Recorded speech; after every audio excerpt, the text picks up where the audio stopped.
Half a year back, authorities pronounced my son gone after his vessel disappeared in an offshore storm. They never recovered a body, yet our whole family gathered to lay him to rest. Then, last night at 11:43 p.m., my security chief rang me. "Sir, your son's credit card was just used at a hotel." I spent 5 hours driving through the rain, telling myself this had to be some terrible error. But the moment that hotel room door swung open, the man we had all mourned lifted his eyes and looked straight at me. Welcome to His Hidden Revenge. I'm glad you found your way here today. If this is your first time, tap the subscribe button so the next story finds you without you having to go looking for it. Before we begin, I'd love to hear from you in the comments when you sit down with a story like this one. What are you hoping to walk away with? A warning, a comfort, or just proof that the truth has a way of surfacing no matter how deep it's buried. This story contains fictional elements and dramatized scenes added for narrative purposes. Any resemblance to real persons or events is entirely coincidental, but the message at the heart of it is as real as it gets. The rain tapped against my office window like a nervous finger, each drop tracing a path down the glass, as if trying to escape the gray sky. I sat in my worn leather chair, the one I'd kept since Evelyn and I first moved into this house 40 years ago, and stared at the family photo on my desk. Evelyn's smile, warm and unwavering, seemed to mock me from the past. She'd been gone 6 months, and the hollow ache in my chest hadn't dulled one bit. My phone buzzed on the desk, a harsh intrusion into the quiet. I glanced at the screen private number, no caller ID, probably a telemarketer, I thought, and let it roll to voicemail. But then it rang again, insistent. I sighed and picked up. "Arthur Calloway," I said, my voice rough from disuse. "Mr. Calloway, this is Garrett Nace. I head up your security team." His tone was low and professional, but threaded with something I couldn't quite name. Urgency, maybe. "Garrett, what's happening?" I asked, straightening in my seat. Garrett didn't reach out unless something had gone wrong. Ex-military, a man who chose his words carefully, he reported to no one but me. "There's been an unauthorized charge on your son's credit card, a significant one at a hotel in Colombia." I froze. "Nathan? But he's—" "I know, sir. That's why I'm calling. The card was used 3 hours ago. I've already sent a team to the location, but I felt you needed to hear this yourself." My thoughts lurched. Nathan had been missing for 6 months. We'd held a memorial, scattered his ashes at sea ashes we'd never actually seen, just an urn we'd filled with beach sand, because there was no body. The official story was that his fishing boat had gone down in a storm off the coast of Georgia. No survivors. I had stood through a memorial with no body, no final goodbye, and grief had nearly swallowed me whole. And now, a credit card charge in Colombia, 5 hours away. "What hotel?" I asked, my voice barely above a whisper. "The Tidewater Grand, room 408. I'm sending you the address now." I ended the call and got to my feet, my legs unsteady. Outside, the rain seemed to redouble, hammering the windows. I looked at Evelyn's photo again, her eyes seeming to follow me across the room. "What's going on, Evie?" I thought. "Is this somebody's idea of a cruel joke?" I grabbed my coat and keys, hands trembling. I didn't tell a soul where I was headed, not Howard Drummond, my attorney, not even my assistant. This was something I had to face on my own. The drive to Columbia was a smear of wet asphalt and oncoming headlights. My mind kept circling back to Nathan, my only son, the boy who'd loved boats before he ever noticed girls who'd taken apart engines just to understand how they worked.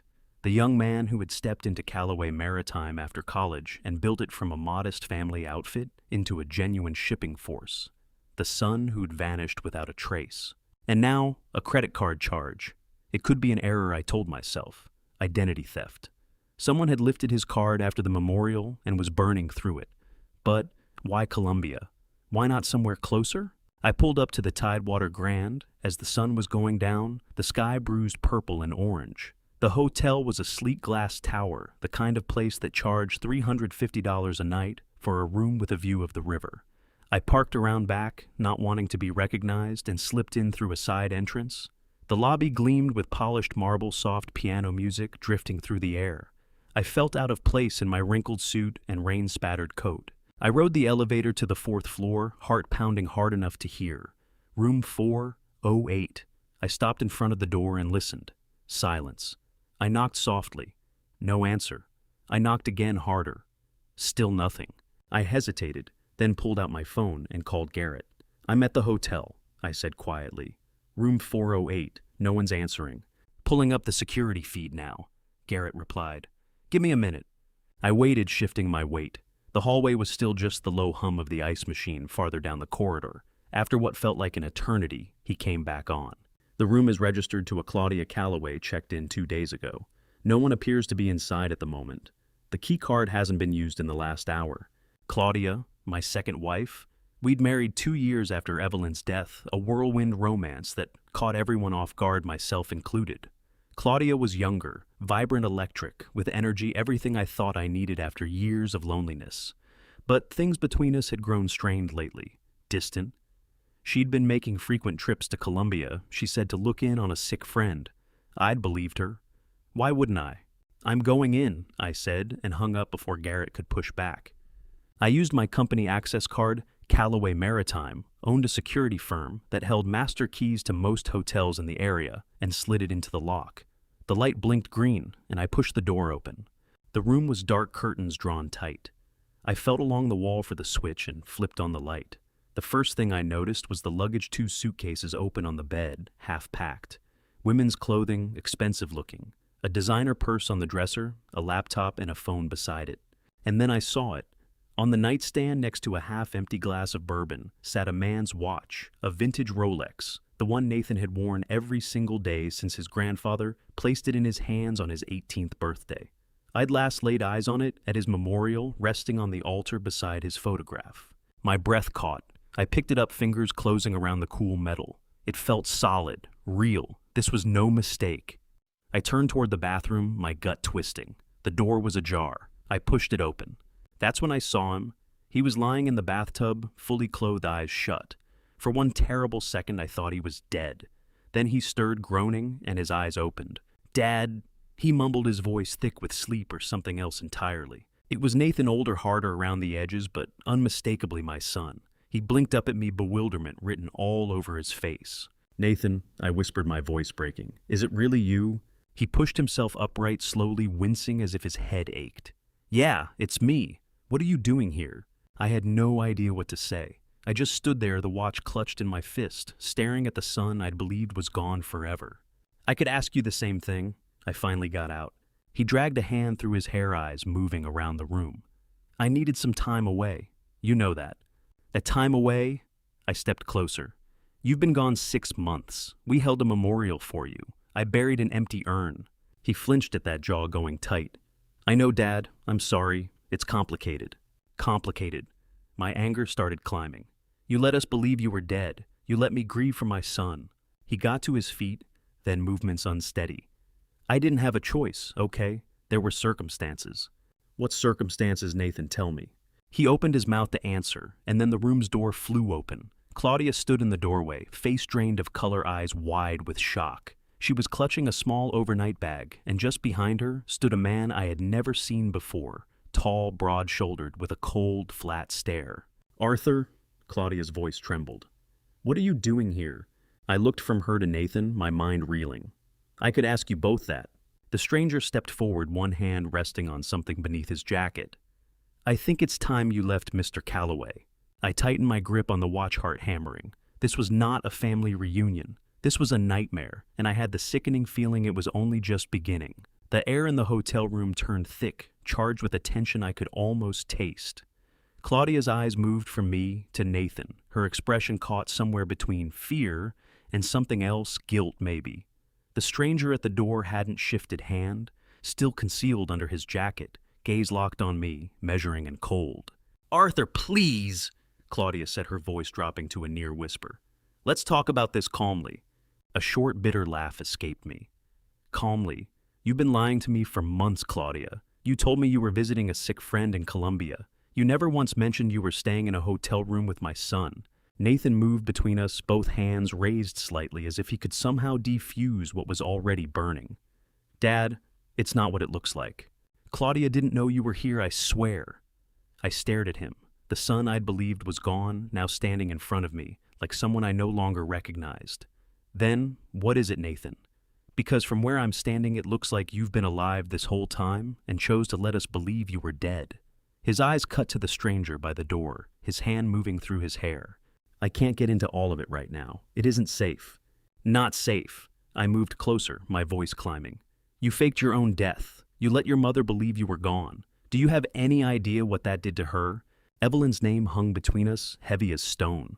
Nathan's face crumpled just for a moment before something harder sealed it over again. I know, okay, I know. But I had to. Had to let Nathan tell me the truth. The stranger cleared his throat. I wheeled on him, fury boiling over. And just who the hell are you? Claudia finally found her voice shaking as it was. Arthur, this is Garrett Nace. He's a friend. Garrett. The name landed hard. Head of security. The man who'd phoned me about the credit card. But what was he doing here? And why did he look like he was a half second from reaching under his jacket? I think it's time you left Mr. Calloway. Garrett said again, his tone sealing off any debate. I ignored him. My eyes stayed on Nathan. Is this about the company? The money. What is it? Nathan's jaw tightened, and for a beat I could see the boy I'd raised, the one who'd looked up to me, who'd wanted to walk the same path. Then it was gone, something colder filling its place. It's not about the money, Dad, he said quietly. It's about the truth. The truth about what? He glanced at Claudia. She wouldn't meet his eyes. About Evelyn. The room seemed to shift under my feet. What about Evelyn? Nathan swallowed. She didn't die of natural causes, Dad. She was murdered. The words hit me like something physical. I lurched backward, my hand catching the dresser to keep from going down. What? That's insane. She had a heart attack. The doctor said so. The doctors were paid to say that. Claudia broke in, her voice barely carrying. She finally looked at me, eyes bright with tears. Arthur, I'm so sorry. I didn't want to believe it either. I shook my head, my thoughts scattering. Believe what, that Evelyn was murdered by whom? Nathan, is this some kind of sick game? Nathan's face was ashen, his eyes haunted. It's not a game, Dad. Evelyn found out about the embezzlement. She was going to change her will to cut me out. I tried to stop her. The room went silent, those words pressing down like a weight I couldn't lift. I couldn't breathe, couldn't think straight. You killed her. I barely heard myself say it. It tasted like ash. Nathan didn't answer. He didn't need to. The guilt written across his face, the way his eyes slid away from mine, that was all the confirmation I needed. The room tilted. My vision swam. I moved toward the door, the watch still locked in my fist. I needed out. I needed air and distance and something that made sense. But as my hand reached for the knob, Garrett stepped into my path. I can't let you leave, Mr. Calloway. I turned on him, fury flaring again. Get out of my way! I'm sorry, sir. I can't do that. You know too much. Too much about what I demanded. And then a sound from outside pulled my attention to the window. A black SUV rolled up through the rain headlights, slicing the wet pavement. Two men in dark suits climbed out, moving with the kind of economy that came from training, not just confidence, not police. They moved the way Garrett moved, like operatives. Who are they? My voice came out tight. Claudia's face went white. They're here for Nathan. They're going to take him. Take him where? But I already knew. They weren't here to help anyone. They were here to make sure Nathan stayed quiet. Nathan's eyes found mine, and for the first time since I'd walked into that room, what I saw in them was pure fear. Dad, you need to go. Right now, before they see you. I stood there a moment, torn between protecting my son and making sense of the wreckage around me. Then I saw the men moving toward the hotel entrance, hands tucked under their jackets, and the choice made itself.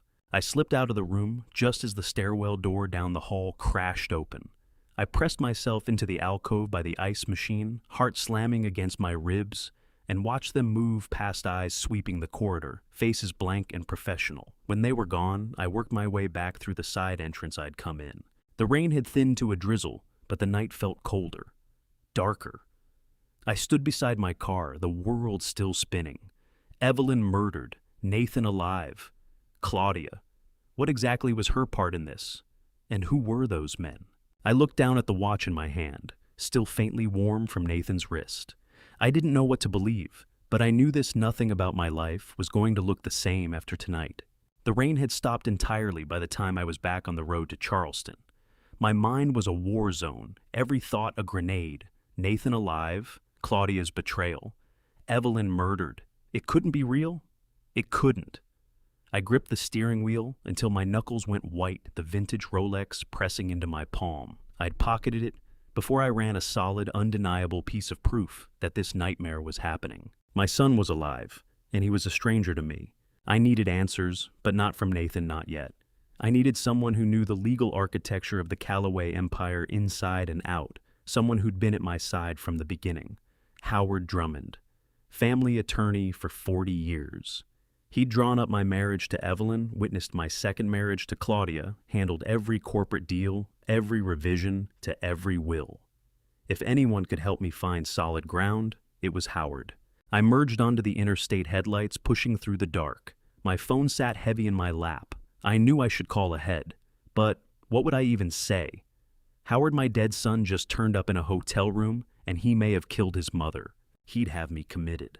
But I had to try, for Evelyn, for my own sanity. I dialed. 2 rings then, his familiar graveled voice. "Arthur, it's nearly midnight. Is everything all right?" I drew a shaky breath. "Howard, I need to see you, tonight." A pause, papers shifting somewhere. "Of course my door's always open for you, though this sounds serious. Is it the company the board meeting's tomorrow, and they're still pushing for that vote of no confidence?" "It's not the board," I said, voice tight.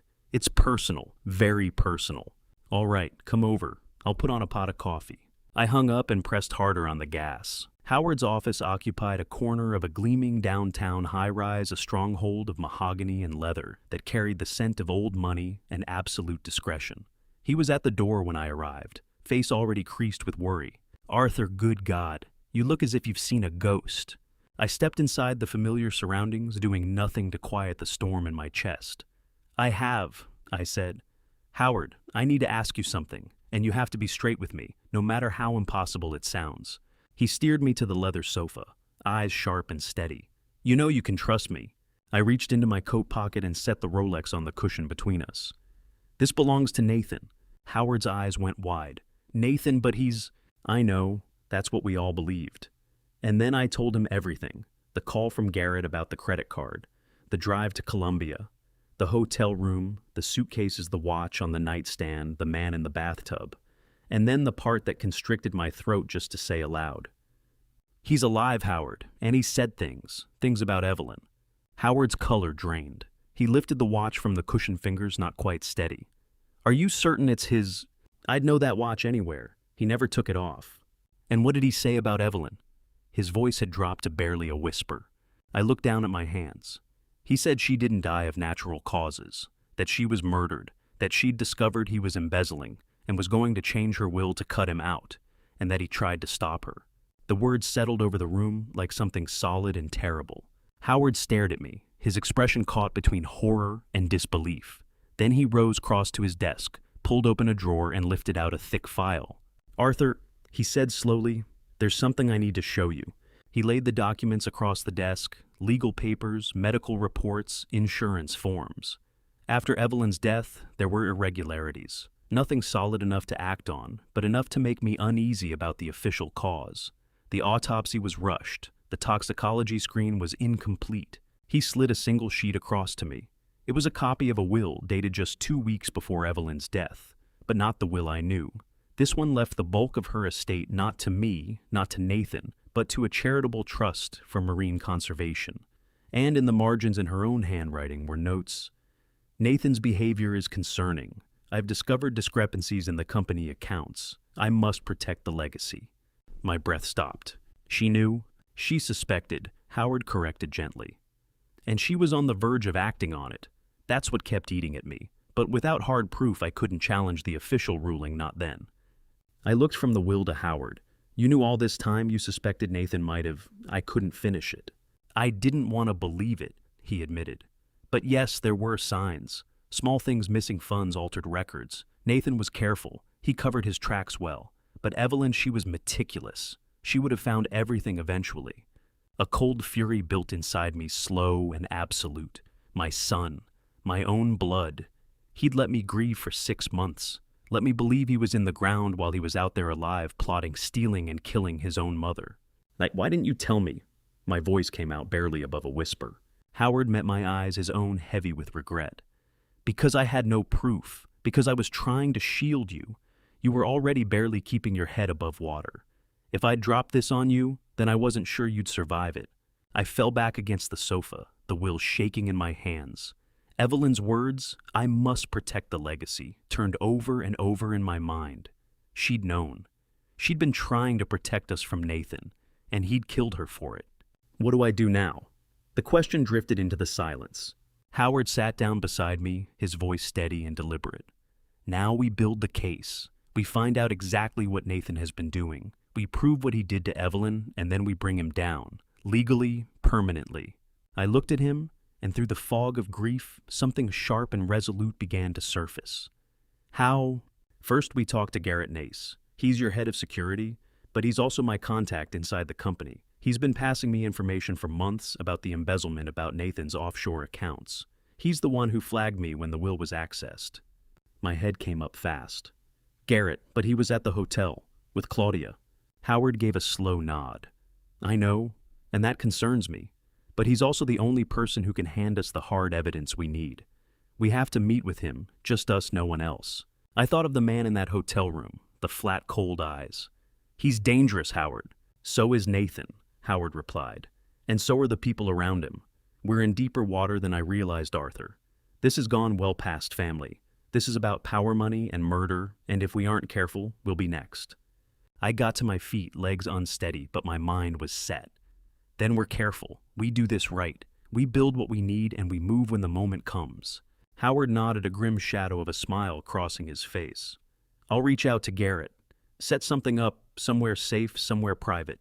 I looked down at the will one more time, Evelyn's handwriting a sharp reminder of everything at stake. Do it, and Howard, he looked up. Thank you for protecting me, for protecting her legacy. He gave me a small, sad smile. Always Arthur, always. I walked out of his office carrying something different than what I'd carried in. The grief was still there, it never left, but it had company now. Something harder, determination. I would uncover the truth. I would expose Nathan. And I would make sure Evelyn's legacy held whatever it cost. But as I drove home through the city, the light smearing past in the dark, one question kept circling back. Who was Garrett Nace really, and where did his loyalty actually lie? The first pale light of dawn pushed through the blinds and laid cold stripes across the kitchen floor. I stood there with a mug of coffee that had gone stone cold, staring at the woman who'd shared my bed for 2 years. Claudia? Her robe was silk the color of cream, and it whispered when she moved, but the elegance felt like a costume now, something worn to conceal what was underneath. You were gone last night, I said, my voice flat. Again. She didn't flinch. She never did. Just raised her tea, slowly eyes fixed on the garden beyond the window. I told you Arthur, Clara isn't doing well. It's a long drive to Columbia. Clara, the invisible sick friend, I'd looked into it. There was no Clara, no hospital records. No one by that name had been admitted anywhere in the past 6 months. How is she? I set my mug down a little harder than I meant to. The same, Claudia murmured, turning to face me at last. Her expression was a careful portrait of concern, but it didn't reach her eyes. It's terminal. There's nothing more they can do. I studied her. The polished hair, the understated makeup, the precise tilt of her chin. This was the woman I'd chosen, vibrant, attentive, a balm for the raw wound of losing Evelyn. But now, every gesture read like a calculation. Claudia, my tone softened despite myself. We need to talk about Nathan, about that hotel room, about why you were with him. Her composure cracked just for a heartbeat. The cup in her hand gave a faint tremble, a hairline fracture in the surface.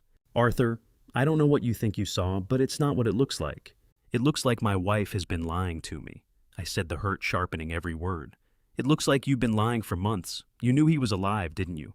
Her gaze slid toward the hallway, as if she half expected someone to appear. I suspected, she whispered, but I had no proof, and I was terrified.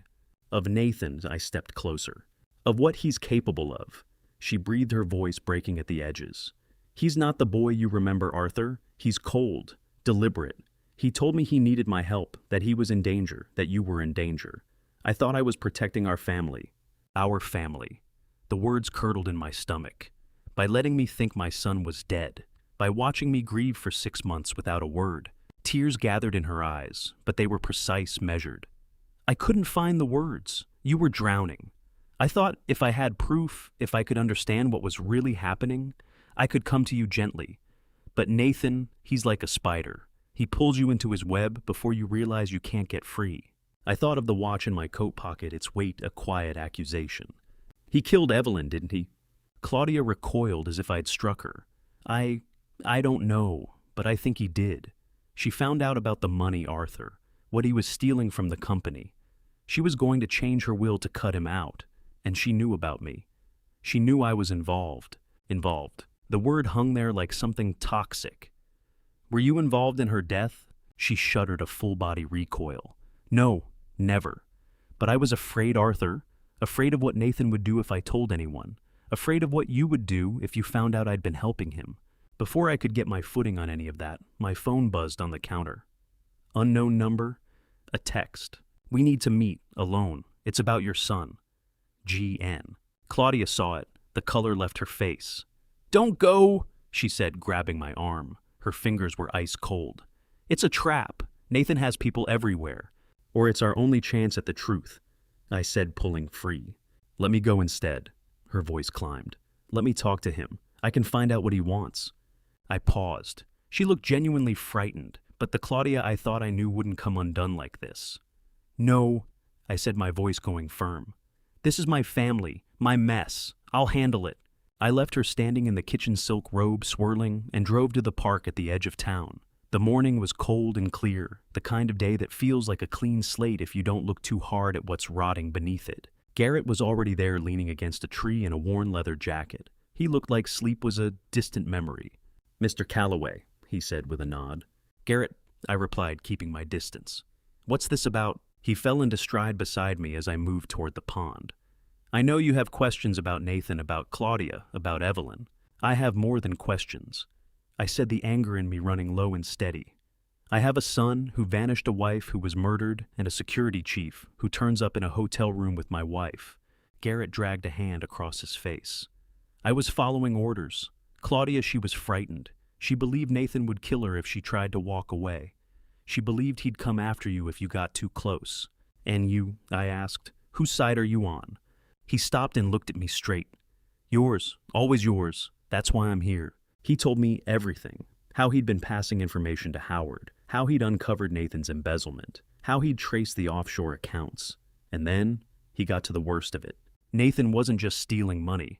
Garrett said, his voice low and hard. He was planning to fake his own death. Not to escape danger, to take everything. He and Claudia, they were going to stage an accident. Make it appear you'd suffered a heart attack. After a suitable mourning period, Nathan would surface again, the grieving son, the new CEO. And Claudia would stand beside him, his partner, in all of it. The words hit like something blunt and heavy. I felt the blood leave my face. Claudia knew about this. Garrett nodded.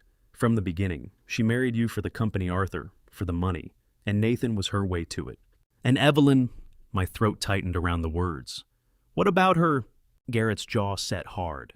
She was the only one who could stop them. She'd found the embezzlement. She was going to change her will to cut Nathan out, and she was going to expose Claudia, so they removed her. They killed her, I whispered. I can't prove it, Garrett admitted. But I believe it, and I think Nathan did it himself. He had the access, the motive, and the coldness to see it through. I dropped onto a bench, the world tilting under me. Everything was locking into place, a picture so foul it turned my stomach. My son, my wife, together plotting to kill me and strip away everything I'd built with Evelyn. Why are you telling me this now? I looked up at him. Because I couldn't keep it buried any longer, Garrett said, the weight of it thick in his voice. Because you deserve the truth, and because I think we can still stop them. He reached into his jacket and produced a small encrypted flash drive. This has everything: bank records, emails, phone logs, proof of Nathan and Claudia's involvement, proof of the embezzlement, proof of the plan to stage your death. It's not enough for a conviction yet, but it's the foundation. I took the drive, the tips of my fingers brushing his. It felt like touching a live wire. What do you want me to do with it? Give it to Howard, Garrett said. Let him build the case, and when the moment comes, we bring them down together. I looked from the drive to Garrett. Why should I trust you? You were in that hotel room. You threatened me. His eyes dropped. I know, I'm sorry. I was following orders. Claudia, she's terrified. She believes Nathan will kill her if she tries to leave. She believes he'll come after you if you get too close. And you, I asked again, whose side are you on? He held my gaze, his expression settled and sure. Yours, Mr. Calloway. Always yours. I studied him, searching for any crack, any tell. All I found was a man carrying guilt, trying to make it right. All right, I said at last. I'll take this to Howard, but Garrett, he waited.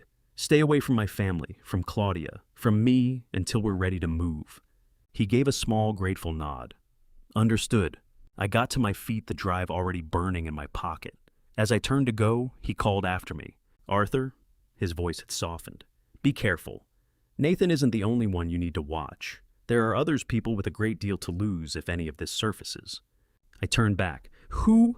But he was already moving, folding into the tree line like smoke.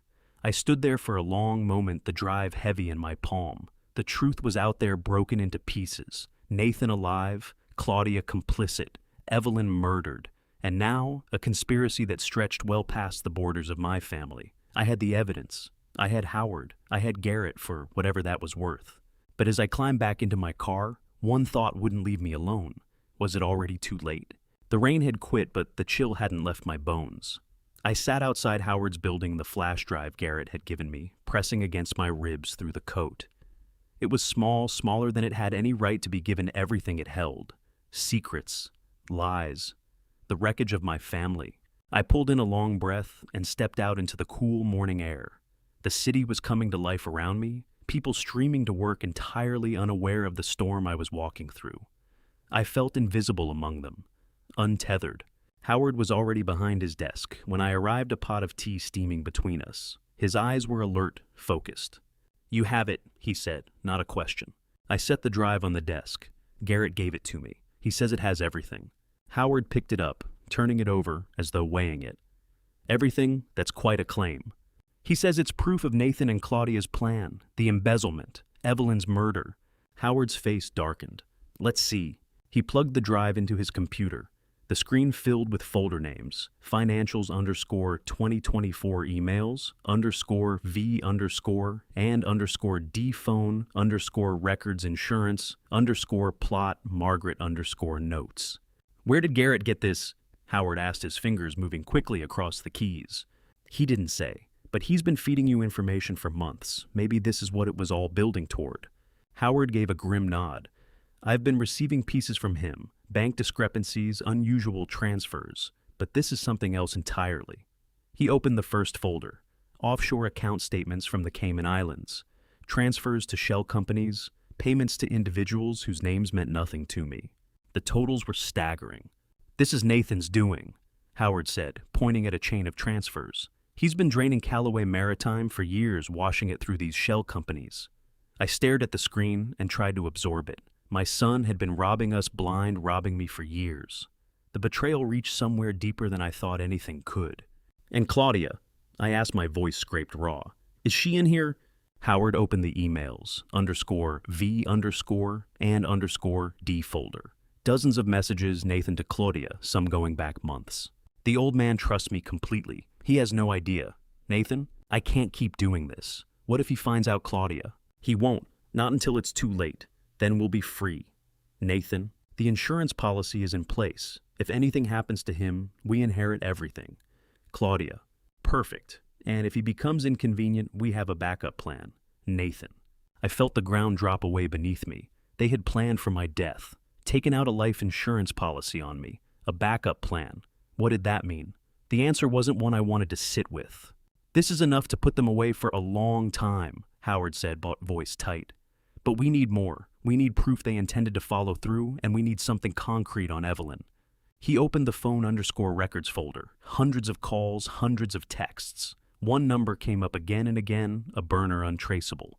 But woven through it were also calls to associates of a man named Otto Crane. A name I'd heard only in whispers, a fixer, the kind of man who made difficult problems disappear. Who's Otto Crane? I asked. Howard's color faded. A consultant. He works for people who need things handled off the books. You think he killed Evelyn? I think it's possible. Look. He pulled up a run of calls from 3 days before Evelyn's death. Nathan's phone to Crane's burner repeatedly. Then nothing. After Evelyn died, a single call, Nathan to Crane, lasting under a minute. Then a wire transfer of $50,000 to an offshore account. The pieces were falling into place, each one cutting deeper than the last. Nathan had paid someone to kill his mother. My Evie. We need to go to the police, Howard said, pushing back from his desk. This is enough for an arrest, both of them. I shook my head. Not yet. I need to understand why. I need to know if Claudia was coerced into this, if she's as much a victim as I am. Howard exhaled. Claudia chose to marry you for your money, Arthur. She chose to go along with Nathan's scheme. That isn't victimhood, that's greed. But she seemed genuinely terrified. I pressed her trembling hands and hollow eyes still fresh in my mind. She said Nathan would kill her if she tried to leave. Maybe, or maybe that's exactly what she needs you to believe. I ran a hand through my hair, the frustration cresting. I need to speak with her, alone. That's a terrible idea, Howard said firmly. She's dangerous. They both are. The truth was something I had to have, and I believed Claudia was ready to give it to me. Howard held my gaze for a long moment. Fine, he said. But we do this properly recording equipment, running Garrett positioned close enough to intervene. I nodded grateful. And these other people? Garrett had mentioned the ones with everything at stake. Howard spread the insurance plot folder open. The emails inside reached beyond Nathan and Claudia to Callaway Maritime board members, careful exchanges about succession, about Arthur's health, about protecting the company's future. His voice went grim. They're not just after your life, Arthur. They want the company, and they've got people on the board positioned to benefit the moment you're gone. The floor seemed to tilt under me. Men I'd sat beside for years, men I'd entrusted with my legacy. Had every one of them turned? Names I said barely audible. Howard paused. I can't say for certain yet, but the voting patterns have been off-coordinated moves to chip away at your standing. I can push harder. Then push. I told him, a cold fury tightening in my chest. Find every name, and then we bring them all down. Howard's private line rang. He answered, listened, then held the receiver out to me without expression. It's for you, he said. A Mr. Bellamy. I went still. Bellamy, the name from the hotel. Corey Bellamy. Nathan's closest friend, the one whose drowning had been ruled a boating accident, the one whose disappearance had been folded into the same fabricated report that declared my son dead. Hello, I said. My throat was dry. Mr. Callaway said, a gravelly voice. I don't have much time. They're watching. Who is this? I asked, my pulse hammering. A friend of your son? Of Evelyn. A pause then. You need to know the truth about Callaway Maritime. This goes beyond Nathan and Claudia. It's bigger, much bigger. Board members have been embezzling for years. Nathan found out. Evelyn found out. Both were silenced. I asked again who he was, someone who can help you. But be careful. They're listening. They know you have the flash drive. They'll stop at nothing to get it back. The line went dead. I looked at Howard across the desk. Someone just warned me about the board, about the flash drive. Howard's face had gone pale. Arthur, this is beyond us. We go to the FBI tonight. I shook my head, an odd steadiness settling over me. Not yet. I have to hear Claudia out first. When she's told me everything, then we decide. But walking out of Howard's office, the warning trailed me like smoke. They know you have the flash drive. They'll stop at nothing to get it back. The city looked different now. Every doorway felt suspicious, every stranger a possible threat. The conspiracy had roots I hadn't found yet, and I had become the man in the crosshairs. The following evening, I stood at my open closet, not dressing for a gala or a board meeting, but for a confrontation that could crack everything open. A plain suit, nothing that announced itself. I wanted to pass for a man headed to dinner, not one about to expose a murder. Claudia was in the dining room, arranging the table. She'd suggested a quiet evening at home, just the two of us. Time to talk, she'd said. Time to heal. I knew better. This arrangement had been my condition for holding off the police a little longer. I wanted her without Nathan nearby, without Garrett watching from a corner, without any buffer at all. I came down the staircase, my footsteps carrying through the empty hallway. Claudia glanced up as I entered, a faint smile crossing her lips, black dress hair drawn back. She looked beautiful. She looked like the woman I had married. Arthur, she said softly. You came. I did, I answered, settling into the chair at the table's head. I thought we could talk the way we used to. She poured a rich Cabernet, my long-standing preference, without asking. I'd like that. We kept a shallow water through the meal, the weather, the garden, the charity ball coming up. The absurdity pressed down on me, two people discussing ordinary things while the truth crouched between us like a loaded gun. I set my fork down. Claudia, I know about the flash drive. She went rigid, her fork suspended midair. What flash drive? The one Garrett brought me? The bank records, the emails, the phone logs, the blueprint for killing me, the insurance policy on my life. The color drained from her face, but she offered no denial. Arthur, I can explain. Then explain it, I said, leaning forward. She drew a slow breath, eyes glistening. It began after Evelyn died. Nathan came to me in pieces. He admitted he'd stolen from the company, that he was in serious trouble and needed cover. He said protecting him was the same as protecting you, that it was how I showed I loved you. So you helped him keep stealing. My voice had gone cold. I didn't see another way out, she whispered. He threatened me, said if I told anyone he'd destroy you, destroy the company. And then he started talking about something permanent. He said it was the only way to hold on to everything, to hold on to me. And you didn't stop him. Tears ran down her face. I thought it was empty talk until he brought in Otto Crane. Said it would look like your heart gave out naturally, and after we could finally be together, that you'd have wanted me to find happiness. I studied her across the table, this woman I'd loved and trusted with everything. And the insurance policy, Nathan arranged it, called it estate planning. I had no idea it was structured to pay out after you were gone. And Evelyn? I asked, barely a whisper. What happened to her? Claudia's face crumpled. I didn't know until after. Nathan told me she'd discovered the embezzlement and was rewriting her will to cut him out entirely. Leave everything to charity. He said we'd lose everything. So he killed her. The words tasted like ash. She nodded, sobbing. I swear, Arthur, I thought he only meant to frighten her into silence. Then she was gone, and he told me it was her heart, that it was an accident. I chose to believe him. I was so stupid. I rose and began moving through the room. The betrayal was physical, something serrated turning inside me. But beneath the rage sat a smaller, quieter thing. She had been Nathan's instrument. She had also chosen to remain one. Why didn't you come to me? I asked, stopping where she could see my face. Why not tell me the truth? I was scared. She said, eyes raw and red-rimmed. Scared of Nathan. Scared of losing you. Scared of what you'd think of me. Part of me ached to believe her, but the evidence didn't bend to what I wanted. She had been part of this, willing or not. I need everything I said, my voice leaving no room. Nathan, the board, Otto Crane, every detail you can give me. She answered without hesitation. I'll tell you all of it. Just promise me you'll keep me safe. Promise me you won't let Nathan near me. Before I could respond, the front door blew inward. 3 men came through the dining room, fast and hard, dark clothes, weapons drawn, moving with practiced precision to cover every angle. Where is it? Demanded one. A tall man, a scar cutting across his cheek. Claudia screamed and pressed into her chair. I held my ground. Where is what? The flash drive, he snapped. We know it's with you. Hand it over and nobody gets hurt. Adrenaline surged through me. They'd come for the one thing that could bury them. It's not here, I said steadily. My attorney has it. He didn't laugh so much as exhale cold hollow. We've been through your house and your office. Nothing, so it's on you. He moved closer, gun level at my chest. Hand it over, old man, before I take it from your body. A shot cracked the air without warning. One of the men crumpled, grabbing his leg. Garrett Nace filled the doorway weapon, raised his face, set and unreadable. I don't think so. Garrett said, his voice perfectly even. The 2 remaining men swung toward him. The room erupted. I grabbed Claudia and dragged her down to the floor, throwing my body over hers. Bullets tore through the windows, splintered the furniture into pieces. I heard Garrett return fire, then a sharp cry of pain. When the shooting finally stopped, the only sound left in the room was our ragged, desperate breathing. Garrett stood over the 2 fallen men, guns still leveled. Are you all right? He asked, not letting his eyes drift from them.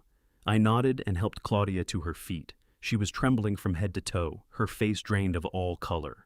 What in God's name is happening? I demanded, my voice barely holding together. Garrett kicked one of the men's weapons across the floor. They work for Otto Crane. They came for the flash drive for the evidence. How did they find us? I turned to Claudia. Terror flooded her eyes. Nathan, he must have tracked my phone. He knows I'm here. Then the front door swung open again. Nathan stepped in with a thin smile on his lips and a gun in his hand. 2 more armed men flanked him from behind. Hello, father, he said, his voice laced with contempt. I see you've already been introduced to my associates. Claudia let out a sob.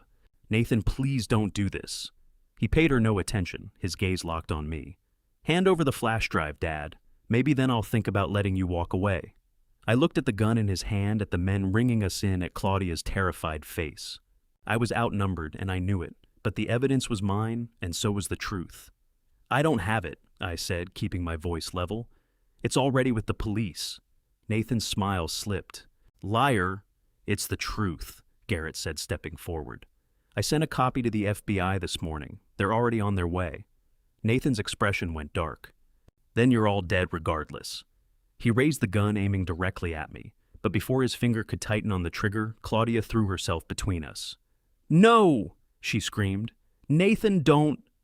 He froze the gun, wavering. In that instant, Garrett fired. Nathan cried out, his weapon clattering to the floor as he clutched his shoulder. Blood welled through his fingers. The two men behind him bolted, abandoning their wounded boss. Nathan dropped to his knees, gasping.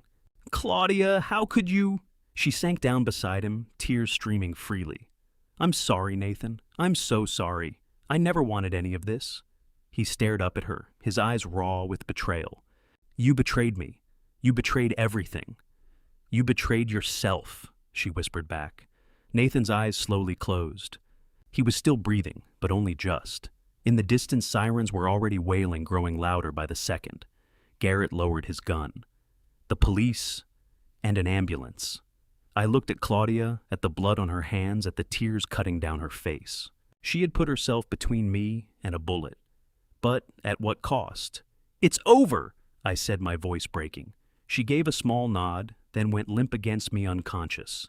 The room tilted. The full weight of everything that had just happened came crashing in.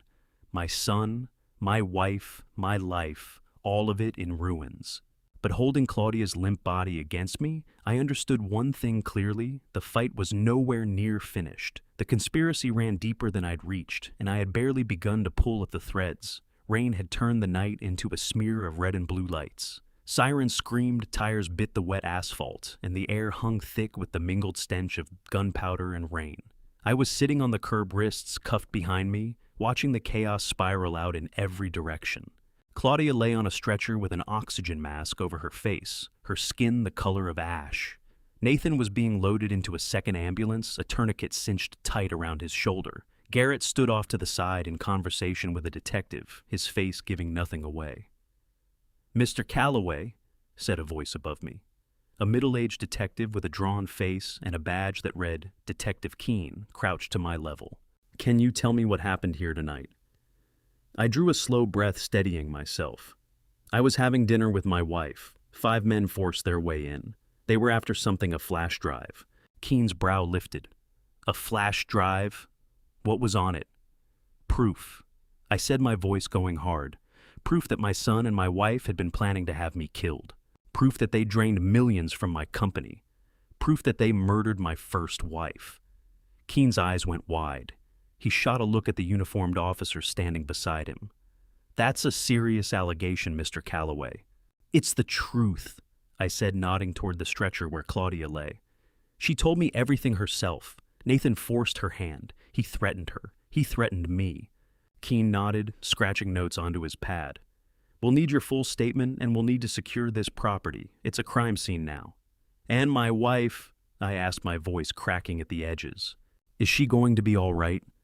"She lost a significant amount of blood," Keene said, his tone easing slightly. "But she's stable. She'll make it." I released a breath I hadn't realized I'd been holding. Claudia would survive, but what did surviving even mean now? She had conspired against me, betrayed me, and then stepped in front of a bullet meant for me. The irony sat heavy. "What about Nathan?" I asked. Keene shook his head. "He's in surgery. The bullet clipped an artery. It could go either way." A strange, hollow feeling moved through me, something between relief and grief, and I couldn't tell them apart. Nathan was my son, my own blood, but he had tried to end my life. He had killed Evelyn. The thought of him dying brought me nothing, no satisfaction, only an aching emptiness. "I need Howard," I said, getting to my feet. "My lawyer, he needs to be here." Keene hesitated, then gave a nod. "Fine, but you don't go anywhere until we have your statement." I sat back down, my mind turning. The flash drive. Where was it I had handed it to Howard earlier that day? Had he locked it away, Or was it still somewhere in the house? Detective. I turned back to Keene. The flash drive isn't here. It's at my attorney's office. Howard Drummond, he's holding it. Keene's eyes narrowed. We'll need to verify that, and we'll want to search the house. Search whatever you like, I said, gesturing toward the door. You won't find it here. I don't have it. Keene signaled the officer, who moved to begin cordoning off the area. I watched the paramedics wheel Claudia toward the ambulance. She found my face through the window and mouthed the words, "I'm sorry." I gave a slow nod, not knowing what else I could offer. The hours that followed blurred together, questions, statements, paperwork stacking up in piles. Detective Keene was meticulous, but I could read the skepticism beneath his professional manner. And who could blame him? A wealthy man claiming his wife and son had plotted to murder him. It had all the hallmarks of a bad film. But then Howard arrived, his face tight with worry. He pulled Keene aside and spoke in a low voice, producing the flash drive. Keene's skepticism curdled into something closer to shock as he moved through the documents. This is a great deal," Keene said, lifting his eyes to mine. "You weren't exaggerating." "I don't exaggerate about things like this," I replied. Keene gave a nod. "We'll need to bring Nathan in for questioning as soon as he's stable, and we'll need to speak with your wife." "Claudia is a victim," I said, my voice firm. "Nathan pulled her into this." "Maybe," Keene said, unconvinced, "but she still took part. She still conspired against your life." I didn't push back. He wasn't wrong. Claudia had made her choices, but I couldn't escape the feeling that she had been used just as much as I had. As the night wore on, more officers arrived. They worked through the house, turning up the bodies of the 2 men Garrett had shot. They also found evidence tying them directly to Otto Crane Weapons burner phone's cache. Keene came back to me with a grim look on his face. "We have enough to charge Nathan with attempted murder, conspiracy, and embezzlement, and enough to charge your wife with conspiracy. But Crane, he's a ghost. We'll need more to touch him." I nodded, exhaustion settling deep into my bones. "What about the board?" "The name's on the flash drive, the ones helping Nathan." Keene's eyes sharpened. "The board. What are you referring to?" I laid out what Garrett had told me: the board members siphoning funds, the succession maneuvering the people with the most to gain from my death. Keene listened, his expression growing darker as I spoke. "If this holds up, it's a much larger operation than we realized. We'll need to look hard at every one of those board members." "Then look," I said, my voice flat and cold. "I want every last one of them in handcuffs." Keene nodded, then paused. "Mr. Calloway, one more thing. That warning, the anonymous caller you mentioned. Do you believe it connects to all this?" I turned the voice over in my mind. "They're watching. They know you have the flash drive." "I can't say for certain," I admitted. "But I think it's a reasonable bet that whoever is pulling strings here wants the truth buried." Keene's jaw tightened. "Then we'll make sure it sees the light." As dawn started to gray, the windows, I sat in Howard's office nursing a cup of coffee that had gone cold long before I touched it. The adrenaline was gone, leaving nothing behind but exhaustion. Howard leaned back in his chair, the concern carved into every line of his face. "Arthur, this is nowhere near finished. Nathan is still alive. Claudia is under investigation, and now we're looking at a conspiracy that reaches the highest levels of your company." I nodded, my thoughts running fast. "What's our next move?" "We need to secure the flash drive," Howard said, "and we need to start building a case against the board members. But we have to tread carefully. If there are people on the inside, they'll see us coming." "What about Garrett?" I asked. "Can he be trusted?" Howard paused. "Garrett has been with us for years. He stepped between me and a bullet more than once. But after what happened tonight, I honestly don't know. He shot 2 men dead in your living room. That kind of thing leaves a mark." I turned over the firefight in my mind, the cold efficiency with which Garrett had moved, the lethal precision of it. He had kept us alive, but the question lingered. "I need to speak with him," I said, rising from my seat. "Just the 2 of us." Howard gave a nod. "Watch yourself, Arthur. If this conspiracy runs as deep as we think, Garrett could be woven into it." I found Garrett in the hospital waiting room, one leg bandaged, his face drawn and pale. He looked up when I walked in, eyes weary but still sharp. "Arthur," he said, his voice rough around the edges. "I'm sorry. None of this was supposed to go this way." "What exactly happened tonight?" I asked, keeping my voice flat. "Who were those men?" Garrett was quiet a moment, then let out a long breath. "They work for Otto Crane. He's a fixer, the kind of man people hire when they want something handled without leaving fingerprints." And Nathan brought him in to kill Evelyn. Is that it? I asked. Garrett nodded. And to kill you. The plan was to make it look natural, a heart attack. But when that fell apart, Crane sent those men to recover the flash drive, to put you in the ground before you could use it. And the board, I asked. Where do they fit? Garrett's face went hard. They're in it. Some of them, at least. The embezzlement has been going on for years. Evelyn found out. Nathan found out before her. Both of them paid for knowing. I let that land felt the full weight of it settle over me. Who else is involved? Garrett shook his head. I can't give you names yet, but I'm getting there. I studied him, the man who had run my security for years, who I had trusted with my life more times than I could count. And yet, he had been feeding information to Claudia, working alongside her in the shadows. Was he truly in my corner now, or simply the most dangerous piece on the board? Why should I believe you? I asked, keeping my voice low. Garrett held my eyes without flinching. Because I owe you a debt I can't repay. Because I failed in my duty to you. Because I didn't see what was being built around you until it was nearly too late. I held his gaze for a long beat, then dipped my chin. Fine. But you're on a short leash. One wrong step, and I hand you over to the police with my own hands. Garrett nodded, the ghost of a smile crossing his lips. Understood. Walking out of the hospital into the early morning air, the first gray light of dawn was edging over the skyline. The city was stirring to life, but for me, the nightmare had only deepened. The conspiracy was wider than I had let myself believe, and the clock was moving. The following morning, I sat at Howard's office surrounded by towers of documents, bank records, and printed emails. What the flash drive had exposed wasn't just Nathan and Claudia, it was a rot that had spread through the upper reaches of Callaway Maritime itself. Howard bent over the desk, his finger tracing a column of transactions. These transfers don't start and end with Nathan. They go to board members Preston Alcorn, Clifford Waverton, and even Evelyn's closest confidant, Audrey Langston. I stared at those names as my stomach turned over. Audrey. She was Evelyn's dearest friend. She wouldn't.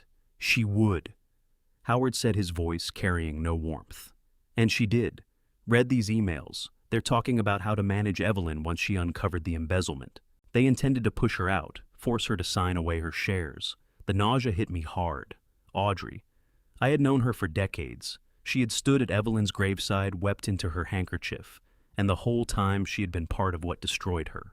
What about the others? I asked, my voice barely carrying. Alcorn and Waverton have been bleeding the company for years, Howard said, moving to another stack of pages. Shell companies, the same structure Nathan used, all fed with Callaway Maritime funds to underwrite their private lives. I pressed a hand through my hair, trying to absorb it all. Everything I had spent my life building my company, my legacy was resting on a floor of lies and stolen money. What do we do? I asked. Howard leaned back, working through it. We confront them, but we have to be deliberate. If they catch wind that we're onto them, the evidence disappears, or something worse happens. What exactly are you proposing, a board meeting? Howard said, a slight smile finding his face. Tomorrow afternoon. We lay out the evidence, we demand their resignations, and we turn everything over to the FBI. I looked at him. You want to walk into a room with all of them after everything they came after my life? Howard, these people aren't going to fold that easily. I know that, Howard said, his voice steady. But we hold the flash drive. We have Garrett, and they won't see this coming. They're expecting us to be on the run, not fighting back. I sat with it a moment, then nodded. Then let's do it.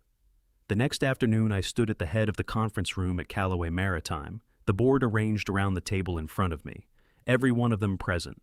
Preston Alcorn, Clifford, Waverton, Audrey Langston, and the rest. They watched me with that particular mixture of curiosity and contempt that powerful people wear when they believe they hold all the cards. Arthur, Audrey said, her voice smooth as oiled silk. It's been some time. How are you holding up? I didn't answer. I set the flash drive on the table and slid it toward her without a word. What is this? She asked, lifting it. The truth. I said, my voice stripped of everything but cold certainty.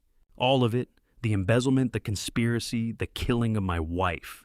The room went completely still. Every set of eyes dropped to the flash drive. Audrey's expression held. She simply set it back down and offered a smile. Arthur, whatever you believe you've uncovered, this is absurd. We're a corporation. We have disputes. That's the nature of business. Is that right? I asked, raising my phone. Then account for this. I played the recording Claudia's confession, Nathan's threats, the telephone conversations with Otto Crane. The silence in the room was total. Audrey's smile began to come apart. Where did that come from? My wife? I said, voice flat as stone. She gave me everything. The embezzlement, the plan to have me killed, what they did to Evelyn. Clifford Waverton shoved back his chair, face flushed scarlet.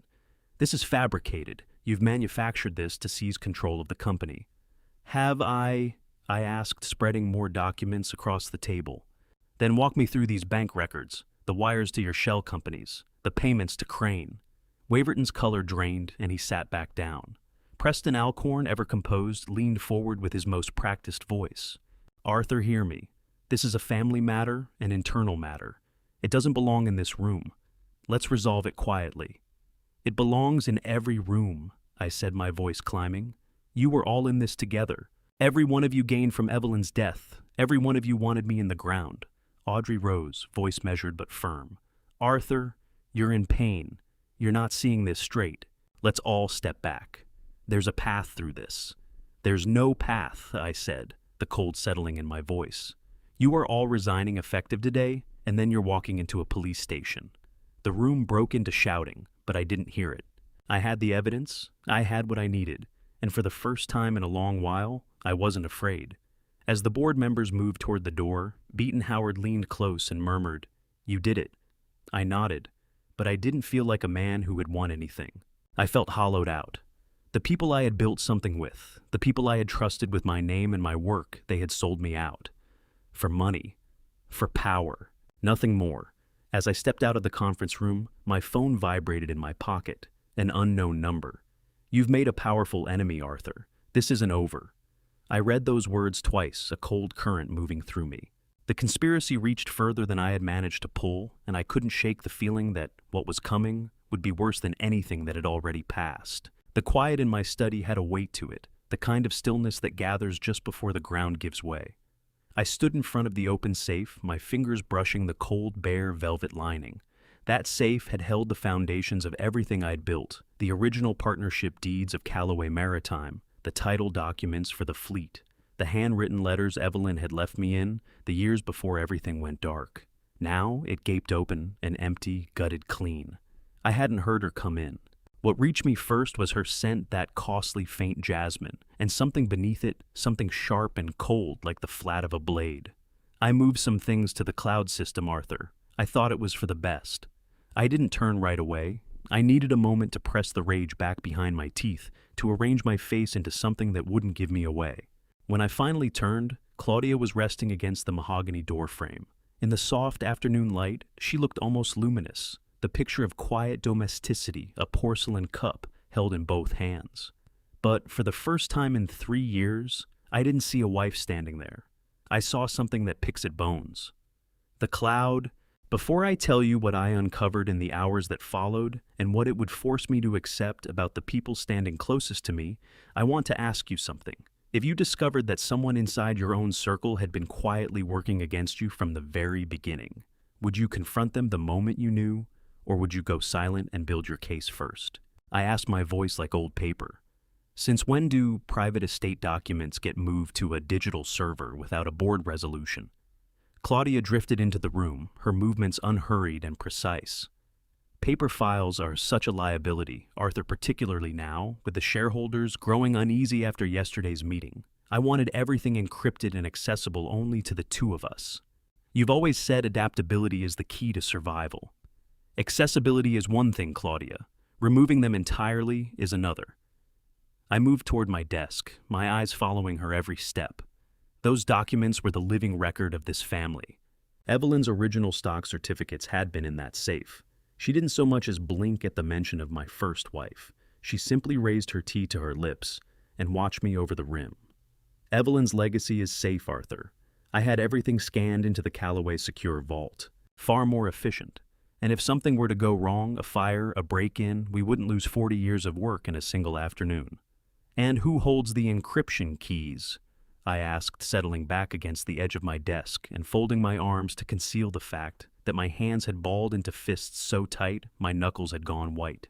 You and I, she said quietly, closing the distance between us. She set her tea on the desk and lifted her hand to my chest, resting it directly over my pounding heart. Why are you so wound up? You've seemed like a different person since you came back from Savannah. Did something happen there that you haven't told me? The sheer nerve of the question nearly shattered my composure. She was asking me what I might be hiding while she was keeping my dead son stashed in a motel 50 miles away. I'm just worn out, Claudia, I said, manufacturing a smile that felt more like a wound. Losing Nathan twice, once to the water, and again to a dead end today, it wears on a man. My mind isn't what it was 40 years ago. That's what I'm here for. She murmured, her fingers moving up toward my collar. To be your strength to carry the weight while you rest. The board is pressing for a management contingency plan, Arthur. They want assurance that if you step back, the company holds steady. I told them I would see to it. I'll bet you did, I said under my breath. I'm sorry. I said I'm grateful for your loyalty. I gently lifted her hand away. I think I'll stay down here a while. I have some organizing of my own to attend to. Don't stay up too late, she said, her gaze sliding once more to the safe before she turned for the door. I had Mrs. Graydon make that lamb stew you like. It's in the warmer. I waited until the click of her heels faded up the grand staircase and fell silent. The moment she was gone, I sank into my leather chair. The air escaping me in a jagged, broken exhale, I refused to let become anything more. My own home had become an occupied fortress. I drew my laptop forward, but I didn't touch the company server. Claudia would be watching my traffic from upstairs. Instead, I retrieved an encrypted USB from a concealed compartment in my desk, a precaution Garrett Nace had pressed into my hand a year ago. I bypassed the Callaway network and tunneled into the Delaware Department of State's corporate records. My fingers moved across the keys, driven by a cold and surgical fury. Tidewater Freight Solutions, LOLLC. I whispered into the empty room. The screen loaded. The company had been registered 10 years ago. A ghost on paper, a shell used for minor logistics work. But over the last 24 months, its activity had exploded. I looked at the registered directors. Daniel A. Crawford, a pseudonym. The filing address was a P.O. box in Savannah. I pulled up the shipping manifests, and what I saw made the full scope of the betrayal land like a fist. Tidewater Freight Solutions hadn't been competing with Callaway Maritime. It had been feeding off it. 12 of our primary contract clients, men and women I had cultivated over decades, had quietly redirected their surcharges and logistics fees into Tidewater Freight Solutions accounts. And the executive who had authorized each of those transfers, Claudia Callaway, vice president.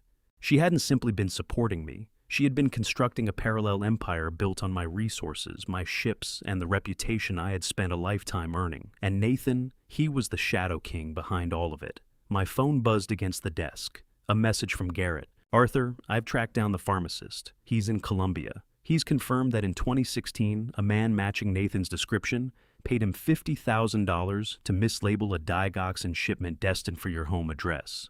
He's prepared to sign an affidavit, but he's frightened. Nathan told him that people who talk end up like the fish in the harbor. I shut my eyes. The digoxin. Evelyn's heart medication. I looked up at the oil painting that concealed the gutted safe. My son hadn't simply wanted my money. He had wanted to hollow me out completely. He had taken the only woman I had ever truly loved, and now he was using the woman I had tried to love to finish the work. I got up, crossed to the window, and looked out at the dark Charleston skyline. I was a man of 68 surrounded by ghosts and vipers, but they had made one fatal miscalculation. I didn't build Callaway Maritime by being a victim. I built it by being the most dangerous man in the room. I'm coming for you, Nathan, I whispered to the glass. I'm coming for both of you. The night pressed down like a wool blanket pulled too tight. I sat on the back porch of my south of Broad home, staring at the still blue water of the swimming pool, which had no business looking that peaceful. I held a glass of scotch untouched. I no longer trusted anything inside that house, not even the air. Then my pocket vibrated, a private number. I drew a slow breath and steadied myself. I was no longer Arthur Callaway, the grieving father. I was Arthur Callaway, the predator waiting in tall grass. I pressed accept. Hello, Dad. The voice reached through the phone like something from another life. Deeper now, rough by time, but the rhythm of it was unmistakable, the same cadence that had once asked me to check his homework, the the same voice that had stood beside me at my wife's graveside. Hearing it now, knowing everything I knew, was like watching a collision from 10 feet away and being unable to move. Nathan, I let my voice fracture a precise performance of a man teetering on the edge. Nathan, is that my boy? Is it really you? It's me, Dad, he said. There was a theatrical breathlessness to it, urgency laid on thick. Listen, I don't have long. I'm on a burner. I'm in trouble. The bank, I stammered, pressing my forehead into my hand. I went to Savannah, Nathan. I searched for you. I thought I was losing my mind. Where are you? Tell me where you are. I'll send the plane. I'll call the FBI. No, police, Dad. You can't do that. The old edge crept back into his voice, the entitlement breaking through the theater. The people behind this, they're watching everything. They're inside the company. The moment authorities step in, I'm a dead man. Truly dead this time. Who did this to you? I asked, my eyes tracking the reflection of the upstairs hallway light moving in the pool water. Give me their names. I don't know yet. He lied, dropping into a low conspiratorial tone. But I have evidence of the embezzlement. I found out who was stealing from the North Atlantic accounts, and that's why they threw me off that boat. I've been in Colombia recovering, lying low. I crossed back over the border 2 days ago. I took quiet measure of just how intricate the deception was. He was casting himself as the hero, the whistleblower's silence for knowing too much. A brilliant construction, if only he didn't know that I had already watched him through a motel window in Savannah. What do you need, son? Anything. Just say it. I need to protect the assets, Dad. His tone shifted, turning businesslike. They're going to move against you at the next board meeting.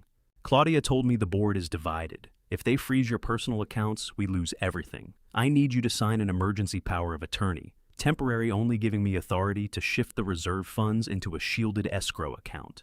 I almost laughed. The emergency power of attorney, the sharpest weapon in his arsenal. In South Carolina, a properly executed financial power of attorney could hand him sweeping authority over my accounts. My company shares my property. It wouldn't strip me of legal standing on its own, but in Nathan's hands it would be the first stone in a wall built to bury me. He wasn't asking for money. He was asking for everything. I don't know, Nathan, I said, inhabiting the role of a confused old man who was losing his grip. Howard always told me never to put my name on anything without his review. He's very particular about Howard is part of the problem, Dad. Nathan snapped, his patience wearing through. Can't you see it? He's been your lawyer for 30 years. He knows where every body is buried. He's the one who made the documents disappear. You cannot trust him. You can only trust me your own blood. You're right, I whispered. You're right. Howard has been acting strange lately. He wouldn't even meet my eyes during the meeting today. Exactly, Nathan said, his voice smoothing over again, tasting victory. I'll have a courier bring the documents to the house first thing tomorrow morning. Sign them, and I'll take care of everything else. We'll reclaim the company together, Dad, the way we always planned. Together, I repeated. I've missed you so much, Nathan. I thought I'd lost everything. I've missed you too, Dad, he said. There was a brief pause, the kind where a real son might have felt some flicker of guilt. But Nathan only added, I have to go. Someone's coming. I love you. The line went dead. I stared at the phone for a solid minute, my heart cold as stone. I love you. Those 3 words, once the most precious thing he could offer me now, landed like a threat against my life. I dialed Garrett Nace immediately. Did you get it? I asked. Every word, Arthur, Garrett replied. He sounded grim. I've been running the trace from the first 10 seconds. The call routed through a VoIP server, but the IP address is anchored to a residential Wi-Fi network in Colombia, the Seaside Inn. No, Garrett said, and I could hear the rhythm of him typing. It's a luxury high-rise called Harbor Crest Unit 507. I'm looking at the lease agreement right now. It was signed 8 months ago. The tenant isn't Nathan Calloway. Tell me, I said, though the answer was already scorching through my mind. The tenant is Claudia Harwell, Claudia's maiden name, the name she had stopped using after she married me. Garrett said, your wife has been bankrolling a secret apartment for your son since before he even vanished, Arthur. They didn't just reconnect yesterday. They've been living a double life right under your nose. I looked up at the master bedroom window.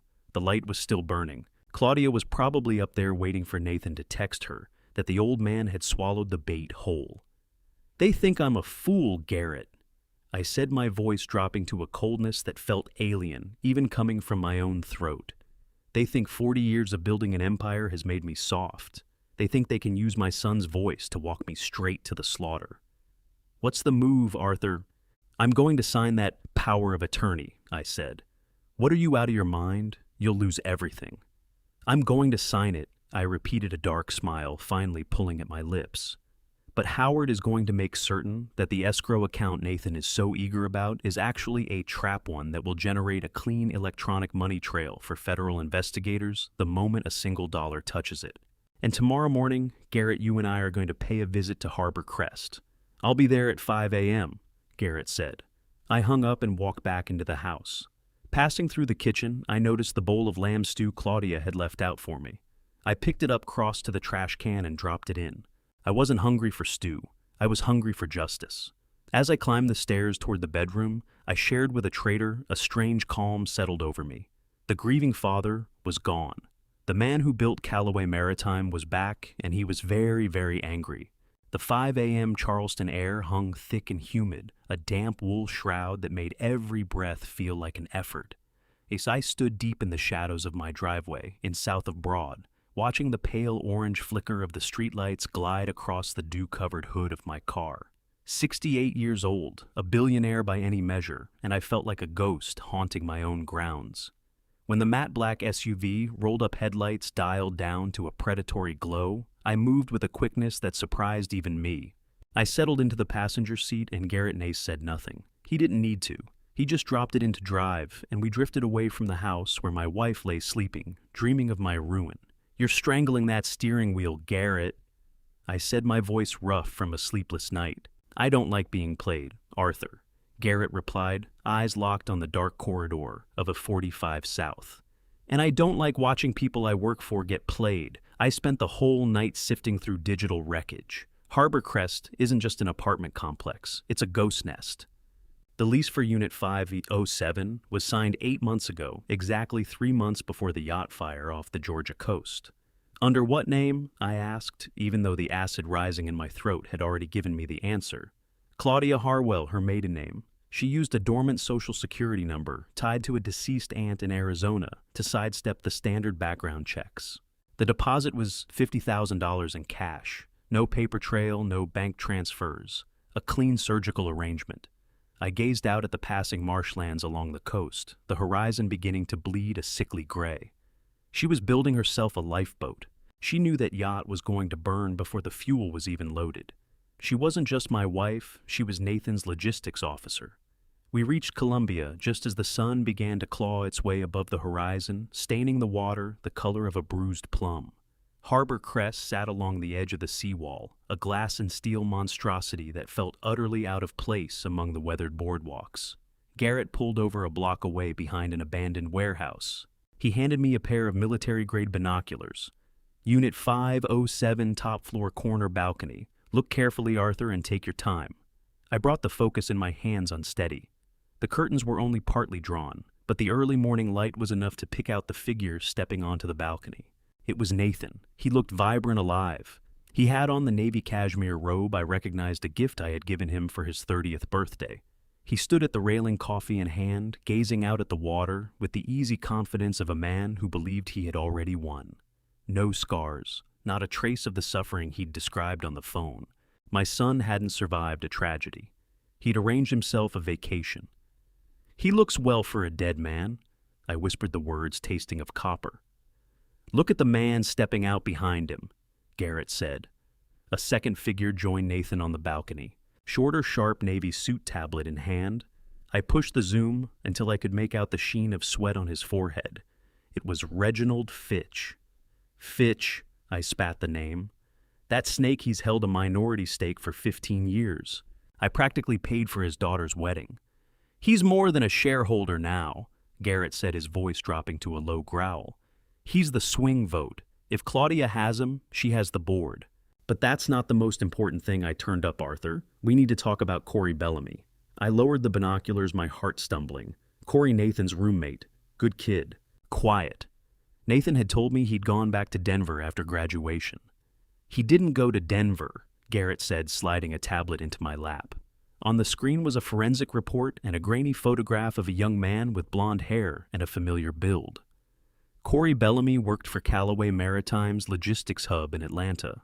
He disappeared 3 days before the yacht fire. No police report was filed, because Nathan told the staff Corey had quit to join a startup in Europe. I studied the forensics. What am I looking at, Garrett?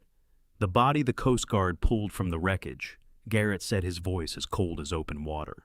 The one you buried in the family plot. Burned beyond recognition, but the height, the weight, the general skeletal structure, all consistent with your son. The dental records were the deciding factor, but I tracked down the dentist Arthur Dr. Fenton Sloan. He received a $300,000 wire transfer from a shell company in the Caymans 2 weeks after the funeral. Then he shut his office and disappeared. The realization struck me like something physical. The air left my body. He hadn't just faked his death. He needed a body to make the insurance claim and the inheritance process run without a snag. He chose Corey. He chose the one person who trusted him without question, the one person with no family left to ask questions. That's right, Dad? Nathan didn't just kill his friend, Garrett added. He used him as a prop. To the world, Nathan Callaway is dead. To the law, he's a tragic victim. And to you, he's a ghost you'd give anything to have back. He fed your grief to keep you from looking too hard at the numbers. I turned my eyes back to the balcony. Nathan was laughing now, clapping Reginald Fitch on the shoulder. It was a sound I could almost feel vibrating through the glass, pure, uncut arrogance made audible. I thought about the 30 years I'd spent grooming him for this business, hammering into him that a man's word is everything, that loyalty is the only coin worth spending. I had raised a monster, shaped him in my own image, and somewhere along the way, I'd neglected to furnish him with a conscience. He thinks he's untouchable, I said, my voice dropping to something quiet and hard as iron. He thinks being dead means he's beyond reach. What's the move? Garrett asked. We can ring the Savannah PD right now. What we've got is enough to bring them in. No, I said, passing the binoculars back. If we bring the police in now, Nathan will claim he was taken by force, that none of it was his doing. He'll find a crack to slip through. I want him to walk straight into the snare he laid for me. I want him believing he's taken everything, and then I want to watch the bottom fall out. And Claudia is the linchpin, I said. She's the one whose signature goes on the documents. She's the one who has to sit across the dinner table from me every night. Drive us back to Charleston, Garrett. I need to meet with Howard. It was time to find out exactly how much of my own company I still held. We pulled away from Harbor Crest at speed, and the sun finally crested the horizon in full, throwing long, jagged shadows across the road ahead. I was no longer simply a father. I was a man who had lost his wife, his son, and his life's work inside 72 hours. But watching the Charleston skyline climb into view, I felt something settle in me, cold, sharp, and clarifying. They had stripped me of everything, but they had overlooked one thing. I was the one who'd built the empire they were now trying to plunder. I knew every hidden corridor, every concealed mechanism, every way to bring it all to the ground if it came to that. The offices of Drummond and Associates were hushed, the early sun slicing through the blinds of Howard's corner suite in long golden bands. Howard didn't carry himself like the razor-edged attorney I'd relied on for 30 years. He looked like a man who had stared at the end of the world and was simply waiting for the wreckage to clear. He had 4 empty coffee cups on his desk and a mound of paperwork that looked like it had survived a fire. You look like hell, Arthur, Howard said, still bent over a ledger. I've spent the morning looking at a dead man. I answered, dropping heavily into the leather guest chair. Give me the full damage report, Howard. Don't sand the edges. I haven't got the stomach for comfort today. Howard exhaled and pushed a blue-bound folder across the mahogany. The board meeting Monday, the moment you stepped out to take that call from the bank, Claudia didn't simply carry on. She pivoted. She had Reginald Fitch and 4 other minority shareholders primed and positioned.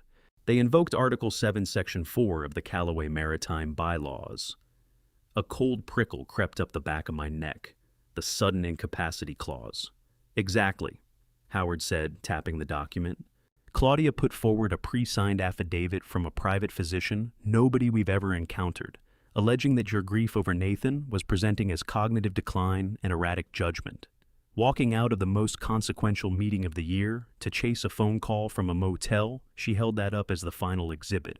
She made the case that the Columbia expansion and the North Atlantic merger couldn't be entrusted to a man who was coming apart at the seams. and they accepted it. My voice dropped to something dangerous. Men I made millionaires sat there and voted to pull the power from under me over a 5-minute exit. They didn't just accept it, Arthur. They were bought, Howard said.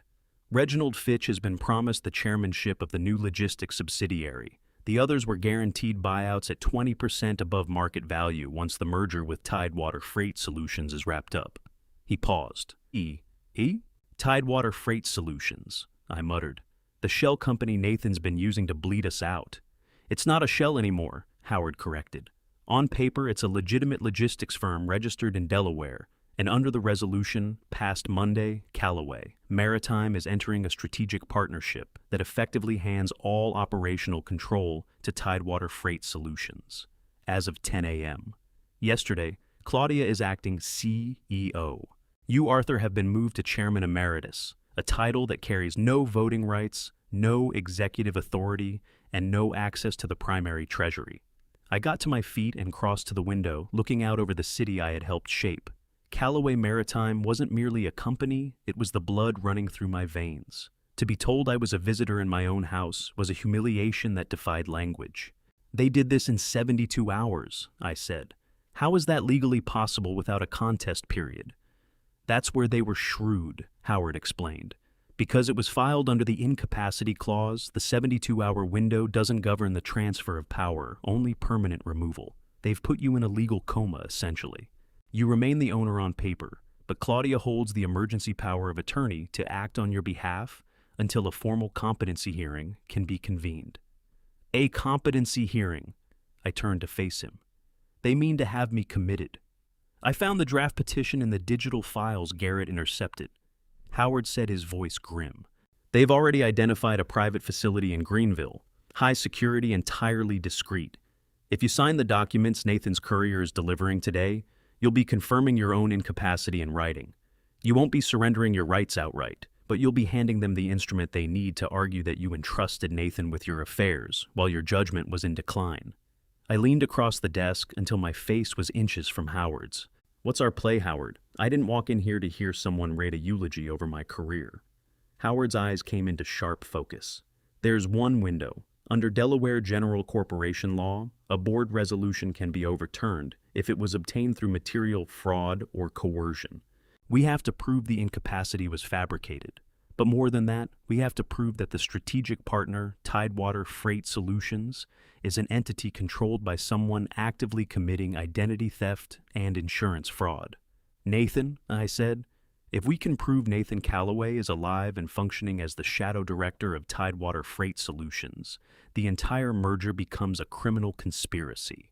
The board vote becomes vulnerable to an emergency injunction forensic review and possible rescission because it rested on fraudulent information. But we need a smoking gun, Arthur. A photograph from a balcony won't be enough. I have the pharmacist in Columbia, I said, and I have the recording from Garrett. What more do we need? The money trail, Howard said. We need to establish that the funds used to launch Tidewater Freight Solutions were embezzled from Callaway Maritime.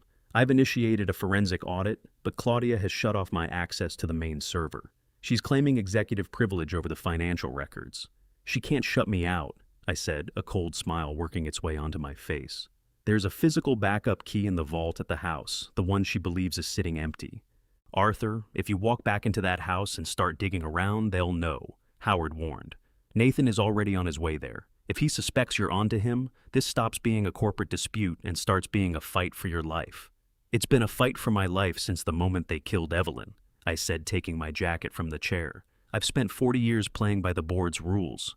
It's time I started playing by the rules of the sea. Get the FBI ready, Howard. Tell them I've got a federal case that will tear the shipping industry wide open, but have them hold back until I give the signal. What's the signal? The moment I sign that power of attorney, I said. Because the instant I put my name on it, they'll believe they've won. And that is precisely the moment I take everything back. Walking out of Howard's office, the crushing weight of the betrayal seemed to lift a fraction, replaced by the dense, solid certainty that comes with a real plan taking shape. I was no longer just a father, no longer just a businessman. I was a man with nothing left to lose, and that made me the most dangerous man in Charleston. I turned the sedan into the circular drive of my south of Broad estate, the tires grinding over the gravel with a sound like something being slowly broken. Garrett was parked a block away, a quiet assurance of backup, but for this moment, I stood alone. I took in the grand limestone face of my home, the house I had built as a haven for Evelyn and Nathan. Now it had been turned into a stage for a grim and elaborate theater. When I pushed through the heavy oak front doors, the scent of costly lilies and floor wax rose to meet me, the smell of a life I no longer recognized as mine. "Arthur, is that you?" Claudia's voice floated in from the grand living room, pitched too high, too breathless. I moved toward the sound. My heart had turned to cold stone inside my chest. Standing at the center of the room, caught in the amber of afternoon light pouring through the arched windows, was the apparition I had glimpsed in Columbia, Nathan. The gray robe was gone. He stood before me in a crisp white linen shirt and dark slacks, looking every inch the prodigal son stepping back from the edge of oblivion. "Dad," he said. The word landed like a blade. He came toward me, arms spread wide, his face arranged into an expression of profound, carefully staged relief. I didn't retreat. I let him pull me close. His body was warm and solid, carrying the same sandalwood aftershave he'd worn for years. It was the embrace of a murderer, the arms of a man who had watched his closest friend burn, so he could claim a throne. "Nathan." I choked out, letting my voice shake with just the right measure of shock and joy. "My God, son. We held a funeral. We put you in the ground. I know, Dad. I'm so sorry." He stepped back, both hands gripping my shoulders. His eyes were glistening. God, he was gifted at this. He had Evelyn's eyes, but behind them sat a hollowness I had been too blind to recognize for 30 years. "I was in Cartagena," he said. "A fishing boat pulled me out. I had no idea who I was for months. It wasn't until I spotted a newspaper carrying the Callaway Maritime logo that the memories began finding their way back." Claudia stood at his side, her hand folded into the crook of his arm, her eyes swollen as though she'd been crying for hours. "It's a miracle, Arthur. An honest-to-God miracle. He walked through the door barely an hour ago. I was so shaken I nearly went down. I looked at her, then at him. The two people who had occupied the innermost circle of my trust were standing there before me, weaving a tapestry of lies so dense, I marveled that I hadn't been smothered by it long ago. Cartagena. I repeated the word as I crossed to the bar and poured myself a double scotch, my hand trembling just enough to be convincing. The Coast Guard combed every mile of that coastline. How did they not find you? I was well offshore, Dad. The currents, Nathan said, settling onto the edge of the leather sofa. He looked perfectly at ease, as though he hadn't spent the last 8 months tucked away in a hidden apartment in Colombia. But I don't want to dwell in that darkness. I'm home now. I want to be useful.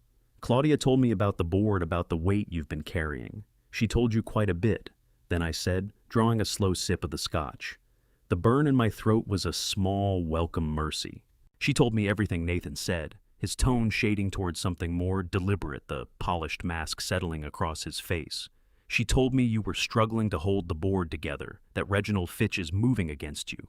Dad, you don't have to stand against them on your own. We can settle this tonight. Tonight. I asked, lifting an eyebrow. I have the documents, Nathan said, gesturing toward a sleek leather portfolio resting on the coffee table. Emergency power of attorney. Sign it, and I step in as your legal proxy. I can move around the board's restrictions and shift the reserve funds into a protected account before Fitch can freeze them. We can save the company, Dad, the way we always said we would. I studied the portfolio. It sat there like a coiled viper on the glass. I need to go through it carefully, Nathan. You know how I am with anything legal. Howard taught me that. Howard is a relic, Dad. Nathan cut in, his voice sharpening for the briefest moment before he reined it back. He's the one who let Fitch get this far. Trust your son. Trust your family. I do, I said, meeting his gaze. More than anyone. We spent the next hour in a surreal performance of reunion. Nathan spun stories about his missing months, tales of Colombian clinics and unnamed doctors that Garrett would surely dismantle within hours. I watched the quiet current flowing between him and Claudia, small, barely visible nods of reassurance. They were so certain, so smugly confident the old man had been hollowed out by grief that he'd swallow anything whole. I've asked Mrs. Graydon to take the evening off, Claudia said, rising from her seat. I thought we should have a private family dinner, just the three of us, a homecoming of our own. A family dinner, I said, a cold smile brushing the edge of my mouth. That sounds exactly right. It's been far too long since we gathered at that table. I'll go lend a hand in the kitchen, Claudia said, bending to press her lips to my cheek. They were ice. When she left the room, Nathan turned toward me. I'm glad you're holding up, Dad. I was afraid the shock might be too hard on your heart. My heart is sturdier than people give it credit for, Nathan, I said, easing back into my chair. It has weathered a great deal. It can weather a little more. I glanced at my phone on the coffee table. The recording app was running, capturing every syllable of his fabricated resurrection. As Nathan began laying out his vision for the future of Callaway Maritime, his plans around the merger with Tidewater Freight Solutions, LLC, I felt a deep, peculiar stillness settle over me. I was no longer a father listening to his son. I was a judge receiving a confession, and the verdict had already been written. The dining room of the Callaway estate was a mausoleum of gold and mahogany lit by the cold, restless flicker of a crystal chandelier that had once been the crown jewel of Evelyn's pride. Tonight the air had changed. It didn't carry the scent of home. It smelled of ozone and expensive wine, the kind of charged stillness that comes just before lightning splits the sky. Claudia had surpassed herself. The table was laid with the Wedgwood porcelain and the vintage Waterford crystal, the silver cutlery buffed to such a shine it threw my own face back at me like a carnival mirror. Everything is ready, Claudia said, her voice a silk thread, barely masking the tremor running through her hands. She stood at the far end of the table in a dark velvet dress that absorbed the light around her. A celebration fit for the return of a king. Nathan sat to my right, wearing a dark suit, his hair drawn back his bearing, radiating the coiled grace of a predator at rest. Not a king, Claudia, he said, his voice as smooth as aged bourbon. Just a son who's glad to be back in his father's house. I settled into my place at the head of the table, the heavy oak chair feeling like a throne at the center of a kingdom made of ash.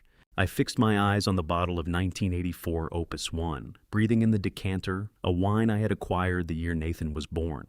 It was meant to be drawn for a wedding, or perhaps the arrival of a grandchild. Instead, it was being uncorked as a companion to betrayal.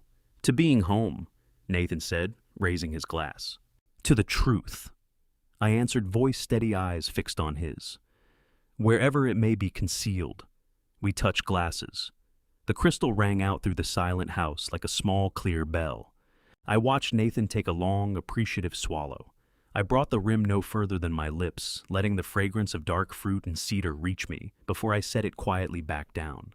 The first course was a chilled lobster bisque, though I could scarcely register the taste. Every sound in the room felt magnified, a spoon dragging against porcelain, the low breath of the air conditioning, the steady percussion of my own heartbeat. I watched them both. Claudia was playing the devoted, overwhelmed wife with flawless precision, but she couldn't stop her eyes from sliding toward me each time my hand moved near my glass. And Nathan was a master class in sociopathic charm. He painted pictures of the fishing village in Colombia, describing the salt air and the generosity of strangers with a richness of detail that might have moved me had I not known it was a fiction stitched together from months of hiding in Colombia. You're hardly eating, Arthur? Claudia observed, her fork suspended halfway to her lips. Is the bisque not right? I had the chef prepare it just the way you prefer. The appetite of a man my age is an unreliable companion, Claudia, I replied, settling back. Perhaps I'm simply full on the day's astonishment. It isn't every Tuesday your son comes back from the dead. Nathan laughed, a sound too bright and hollow for the darkness living behind his eyes. I'm sorry for the shock, Dad, but once you sign those papers tomorrow, the weight lifts. We'll be a team again. The board won't see it coming. Midway through the main course, a beef tenderloin that looked like a slab of raw grief, Nathan pushed back his chair and stood. I left the sourdough rolls in the warmer. Mrs. Graydon usually keeps them there. I'll only be a moment. He moved toward the kitchen with an easy, unhurried stride. I kept my eyes on my plate, but every fiber of my attention followed him out of the room. Centered on the dining table was a silver gravy boat, buffed to such a gleam that it functioned as a mirror polished by a housekeeper who had no idea she was preserving evidence of a crime. The moment Nathan drifted behind my chair, I caught him in that curved reflection. No pause, no hesitation in his step, yet his right hand executed a subtle snap of the wrist above my glass. Something small and white, no bigger than a grain of salt, spun through the air and dissolved into the dark red depths of my wine. A chill seized me from the inside out, not a metaphor, but something visceral like cold fluid threading through my bloodstream. He'd actually done it. The child I'd cradled in a hospital ward when he drew his first breath had just slipped a chemical sentence of death into my drink. 40 years I'd spent reading the hidden tells of men who thought they could deceive me. He never considered that the silver he'd purchased with my own money would end up as the instrument that exposed him. Nathan came back around carrying a basket of rolls fresh from the oven, wearing a smile as broad and empty as a freshly dug grave. "Here we go, still hot." "Thank you, son," I said. That word son sat in my throat like ground glass. I lifted the wine glass from the table. 8 eyes, 4 of them theirs, bore into me, hungry and intent, all of them waiting for my lips to meet the rim. I rotated the glass, watching the wine sheet slowly down the crystal walls. It was beautiful to look at. It was a death sentence in a glass. "You know, Nathan," I said, my eyes fixed on those deep red swirls. "I found my thoughts drifting to your mother today, her last weeks. The way exhaustion had claimed her entirely. Her heart just couldn't sustain the rhythm any longer. The physicians couldn't explain it, could they? Every molecule of air in the room seemed to disappear at once. Nathan's knuckles whitened around his steak knife until the skin pulled tight, pale as the very pill he'd deposited in my glass. That was a tragedy, Dad. We've been through all of this." Her heart gave out. "Did it?" I asked, bringing my voice down to something quiet and absolute. "Or did someone put something in her system that made it look that way? Something undetectable, a tidy, convenient ending." Claudia's fork clattered to the plate. The sound cracked through the silence like a shot. "Arthur, please. We're meant to be celebrating. This is no time to drag up grief like this." "Grief is all I carry now, Claudia," I replied. I drew the glass closer to my face. The wine's bouquet reached me alongside something else, the sharp metallic scent of dread rolling off the other side of the table. Nathan's eagerness was palpable. He was desperate for me to swallow. He needed me to diminish the confused old patriarch, who'd be steered toward a memory ward or a mortuary, whichever proved more convenient. I let the crystal rim brush against my lower lip. The cold of it registered. I held there perfectly still, 5 excruciating seconds, long enough to watch something like victory kindle behind Nathan's eyes. Then I returned the glass to its coaster without drinking a drop. "Actually," I said, a thin, cool smile settling on my mouth, "I believe I've had all I need. My stomach isn't right. I suspect a day of such magnitude is a little much for someone my age." The expression that collapsed across Nathan's face would have been almost funny under any other circumstances. The raw, unmasked letdown of someone who'd just watched the prize yanked from their grasp. "Dad, come on, at least finish the glass. That's an 82 Lafite. It's criminal to leave it. A bottle of wine can always be opened again." "Nathan," I said, pushing back from the table. The shriek of my chair legs dragging across the marble was the sole sound in that room with any honesty behind it. "A man's life cannot," I said. "I'm turning in. Tomorrow brings a great deal of work." I rose to my feet, steadier than I'd felt in a long time, my thoughts running clear and cold as a blade. I let my gaze settle on Claudia. The color had drained completely from her face, her eyes bouncing between me and that untouched glass. She understood exactly what had almost happened. She may not have had the nerve to see it through, but she had been part of it all the same, an accomplice still gripping the handle. "Good night, Nathan," I said, turning toward the staircase. "Sleep well. The final act is going to demand everything you have." I kept my eyes forward. Each step upward was measured and unhurried, the stride of a man who'd just slipped clear of a snare set for him in his own home. Once inside my study with the lock turned behind me, I sagged against the door, pulling air into my lungs in rough, uneven bursts. I fished out my phone and rang Garrett. "I've got it," I breathed into the line. The gravy boat caught it all in the reflection. He dropped the pill into my glass. "The wine is sitting there untouched. I need forensics on standby the instant we move. They need to test that glass." "Are you safe, Arthur?" Garrett's voice came through low and tight with urgency. "Safe isn't the right word," I said, staring out at the dark Charleston skyline. "But for the first time in 8 years, my eyes are open. Tell Howard to push the filing to 8 a.m., and Garrett, the FBI, needs to be stationed at the gates before sunrise. My son thinks he's inheriting an empire. I intend to give him a prison cell instead. I crossed to the window and gazed down at the driveway below. The courier idled at the gate, completely unaware that the man he'd been running errands for was quietly unraveling the lives of everyone who had employed him. I held up my hands and studied them.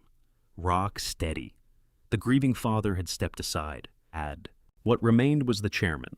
Charleston's sky broke open on Thursday morning in a blaze of deep orange and red, the color of something violent, as though the heavens had read the day's agenda. I'd left the house at 5 a.m., slipping away and leaving a note for Claudia that mentioned a breakfast meeting with an old business contact. In truth, I was already in the back seat of Garrett's SUV, watching the iron gates of my estate shrink away behind us. 48 hours I'd performed the role of a king in decline. Now I was the one drawing up the sentence. Howard Drummond's office by 6 a.m. The burnt coffee smell and the mustiness of old files were a relief after the cloying jasmine that perfumed my own house. Howard was waiting caller, opened his jacket over the chair. Back 3 FBI white-collar agents ranged around him. "Time is not on our side, Arthur," Howard said, pushing a thick blue folder across the desk. The injunction against the board resolution was filed at exactly 8:01 a.m. Delaware law is clear. You've rebutted the incapacity claim with a clean bill of health certified by an independent physician, which means the power transfer to Claudia is locked down pending a full investigation. She cannot touch a single dollar.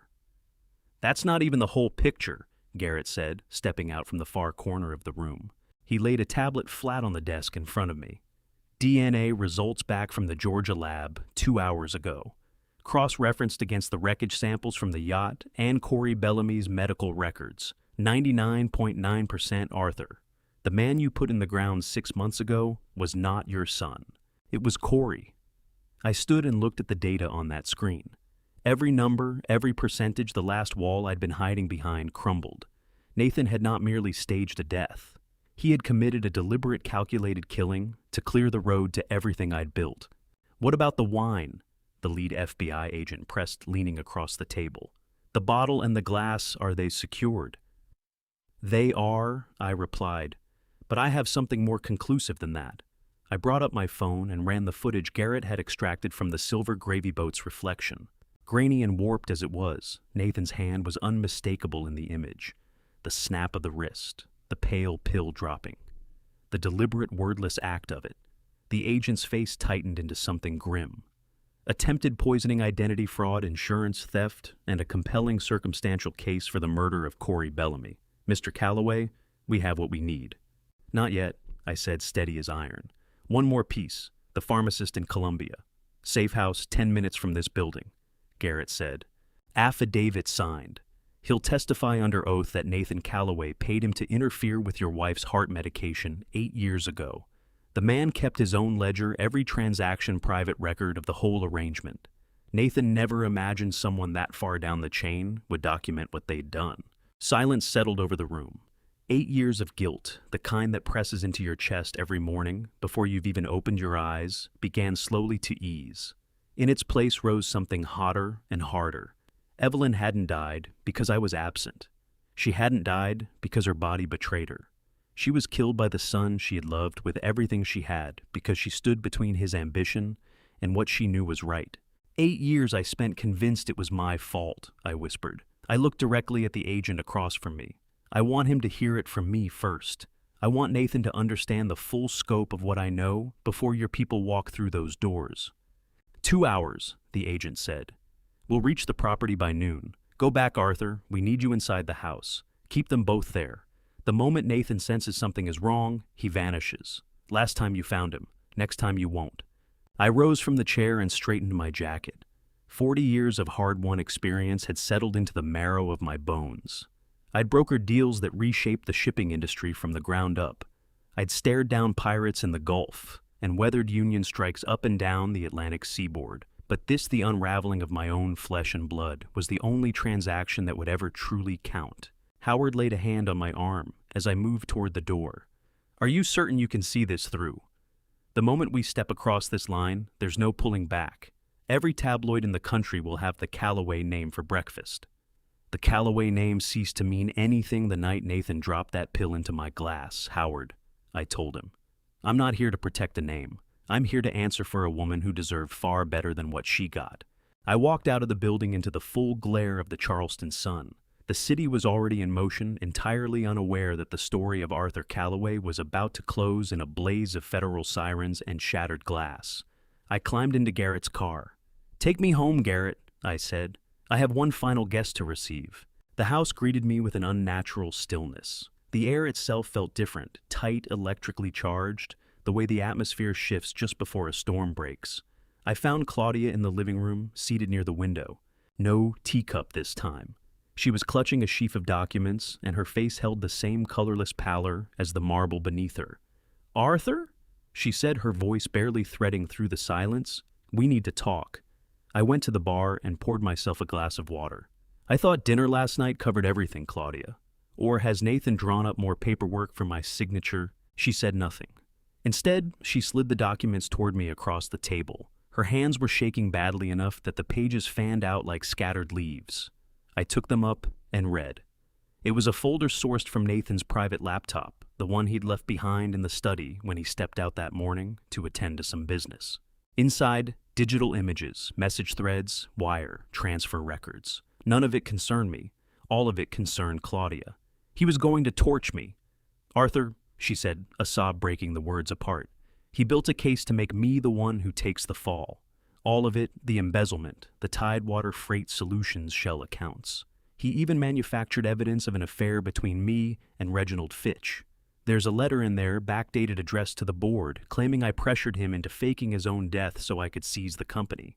I went through the files carefully. Nathan had been meticulous.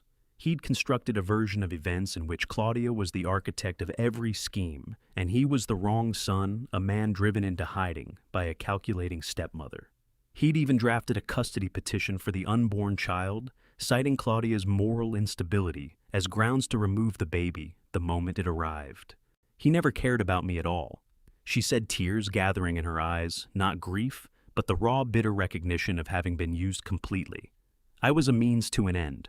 A way into your house, your bed, your safe.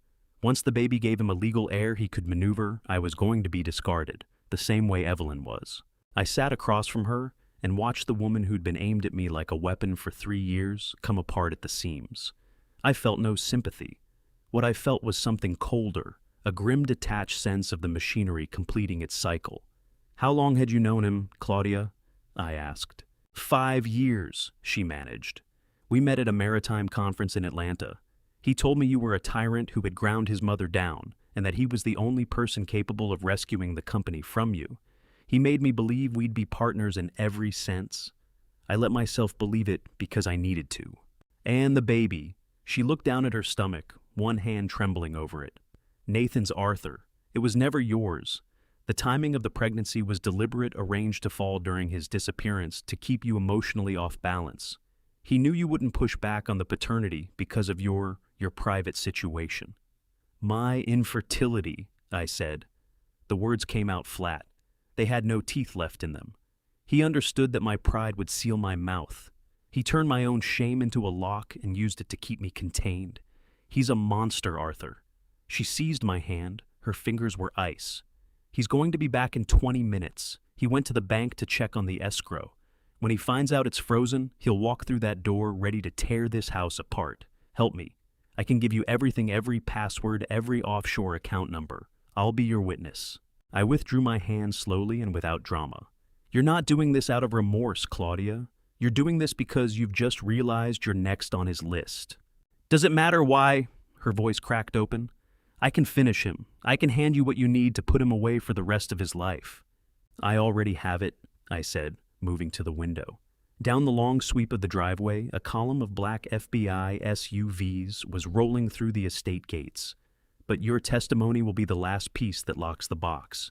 If you want any chance of keeping yourself out of a cell, you'll sit right there, stay calm, and give those agents nothing but the truth." "The FBI?" She breathed the color, leaving her face entirely as she spotted the vehicles.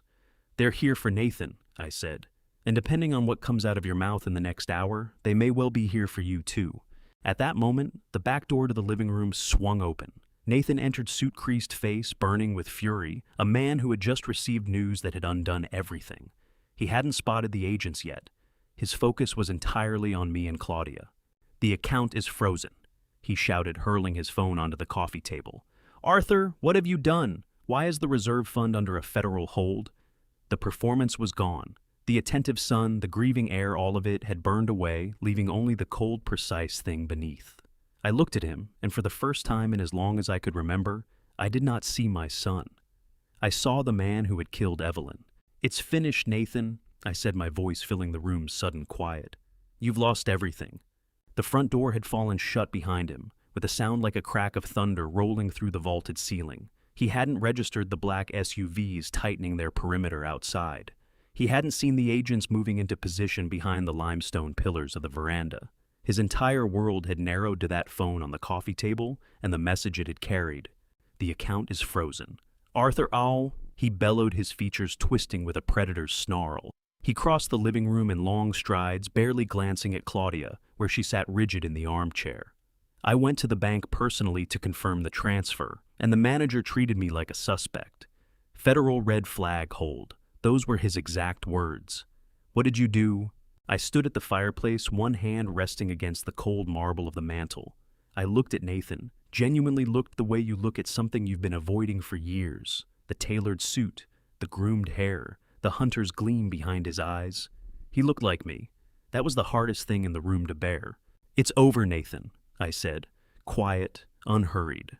The voice of a man who had spent 40 years expecting to be obeyed. "And the mask has come off." He stilled. His eyes moved between me and Claudia, taking in her tear-streaked face, reading the room. Then a slow, dark curl of a smile spread across his mouth, the expression of someone who just lost one play but still believed the endgame was his. "Well," he said, dropping his voice to something almost conversational, almost pleasant. "This is awkward. I'd hoped we could keep things simple, Dad. You signed the papers, head up to your retreat in Greenville, spend the rest of your years in comfort. Why did you have to turn this into something messy?" "Messy?" I moved toward him. "You killed your mother, Nathan. You killed Corey Bellamy. You tried to poison me at my own table. And you're calling this messy?" He laughed, a dry, hollow sound with nothing warm in it. "I didn't kill Evelyn. I moved the timeline along. She was going to strip the company away from me, hand everything over to a charity for marine conservation. Can you picture it? Everything you and I built, every ship, every contract, every inch of what the Callaway name means, given away to people who can't tell a barge from a tanker. I preserved your life's work, Arthur. A little gratitude wouldn't go amiss. You murdered her." The words came out in a whisper, and they felt like broken glass passing through me. "I spent 8 years carrying the weight of her death. 8 years convinced that I had failed her, that she died alone because of me." "You were part of it." Nathan shot back, his eyes sharpening. "You taught me the lesson yourself. Everything has a price, and the office always comes first. For 30 years, I watched you look straight through her like she was part of the furniture. I didn't invent anything, Dad. I just put your teachings to work. I just had the nerve to see it through where you held back. Protecting everything we built took a kind of resolve you never found." The silence that came after was total. I looked at my son and recognized something of myself in what I saw: my own coldness, my own appetite for dominance, but with every last trace of conscience burned away. I had forged this creature. Then I had fed it the people I loved. "Nathan," I said, "put the gun down. The FBI is at the door. Garrett is with them. There's nowhere left to go."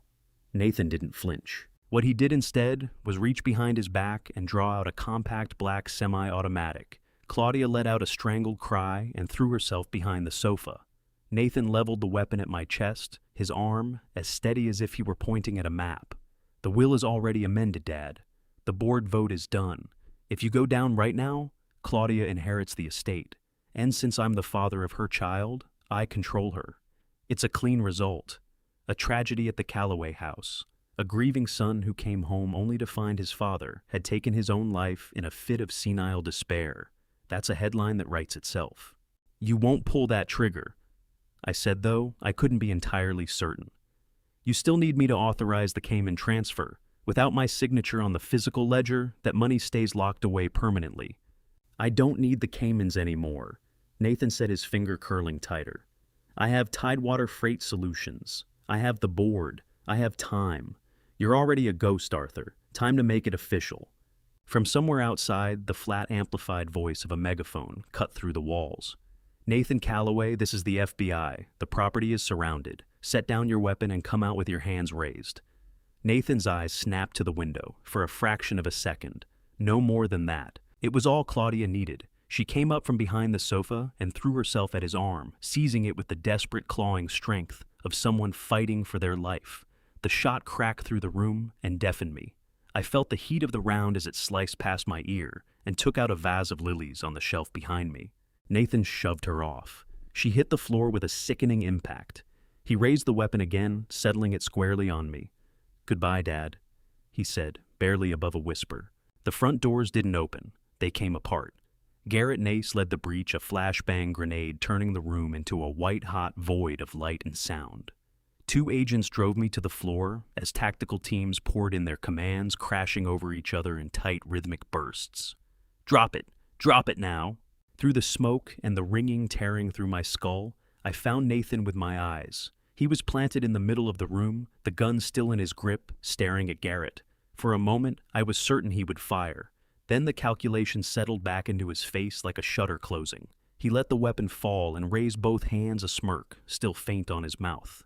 "Easy, agents," Nathan said, as they drove him face first into the marble floor. "I'm the victim in all of this. I was held against my will in Colombia, remember?" As they hauled him toward the door in handcuffs, he passed close to me. No shame on his face, no fear. What he gave me instead was a look of pure distilled hatred, the kind that reaches into you and stays. "I'm still your son, Arthur," he said low and clipped, "and everything I am, you made me." I watched them take him out. I watched Garrett help Claudia to her feet. I watched forensic technicians work the room, bagging the wine glass, folding the documents carefully into evidence sleeves. I felt nothing. No sense of victory, no flood of relief. Only a hollow, spreading coldness where a family had once been. The Atlantic was a restless, churning gray the morning I stood on the porch of a small cottage at the Outer Banks. October 2024. The air had that particular autumn sharpness to it, salt and the smell of leaves giving up their color. This was where Evelyn and I had spent our honeymoon 40 years ago, long before the ships, before the boardrooms, before the poison found its way into everything. The legal aftermath in Charleston had redrawn the landscape entirely. Nathan was in a federal high-security facility, awaiting trial. The charges against him: first-degree murder of Corey Bellamy, attempted murder of myself, and Claudia, identity theft and insurance fraud, carried enough combined weight to guarantee he would never again stand in open air as a free man. He had tried pleading insanity. Then he had tried pointing the finger at Claudia. But the evidence Garrett and Howard had assembled around him was an iron cage with no door. Claudia had cooperated without reservation. Her testimony, paired with the digital files Nathan had assembled to use against her, earned her a negotiated plea. The embezzlement charges were dropped on condition that she surrendered every claim against the Calloway estate. She had delivered a boy in July. I had seen one photograph of him. He had Nathan's eyes. I established a blind trust in the child's name, enough to see him educated and properly cared for, but I could not bring myself to meet him. Some patterns need a wall put between them and the next generation. Howard rang me once a week. "The Calloway Maritime sale is finalized, Arthur. The Danish group executed the closing documents yesterday. You are officially retired." "And the proceeds?" I asked. "Carried out exactly as you directed," Howard said. 80% has been transferred to the Evelyn Calloway Foundation.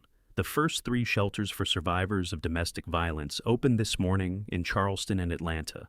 The remainder is going to settle the Bellamy family's civil claim, Corey's aunt out in Denver. She wept when I told her.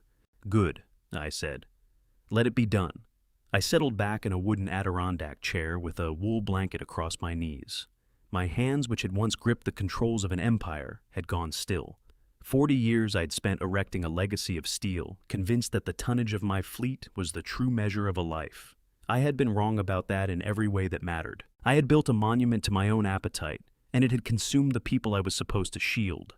I thought about Evelyn every day without exception. I thought about the letter she had written, the one she died in the act of using to protect me. I understood now that she hadn't only been trying to protect the company. She had been trying to protect the man she had first loved, the version of me that existed before the ambition hollowed everything else out. Garrett came to see me last month. He didn't bring much in the way of words. He sat beside me on the porch and watched the tide move in and pull back. Before he left, he asked, "Do you regret any of it, Arthur?" I kept my eyes on the water, the same water that was supposed to have swallowed my son. "I regret the man I had to become to build all of it," I said.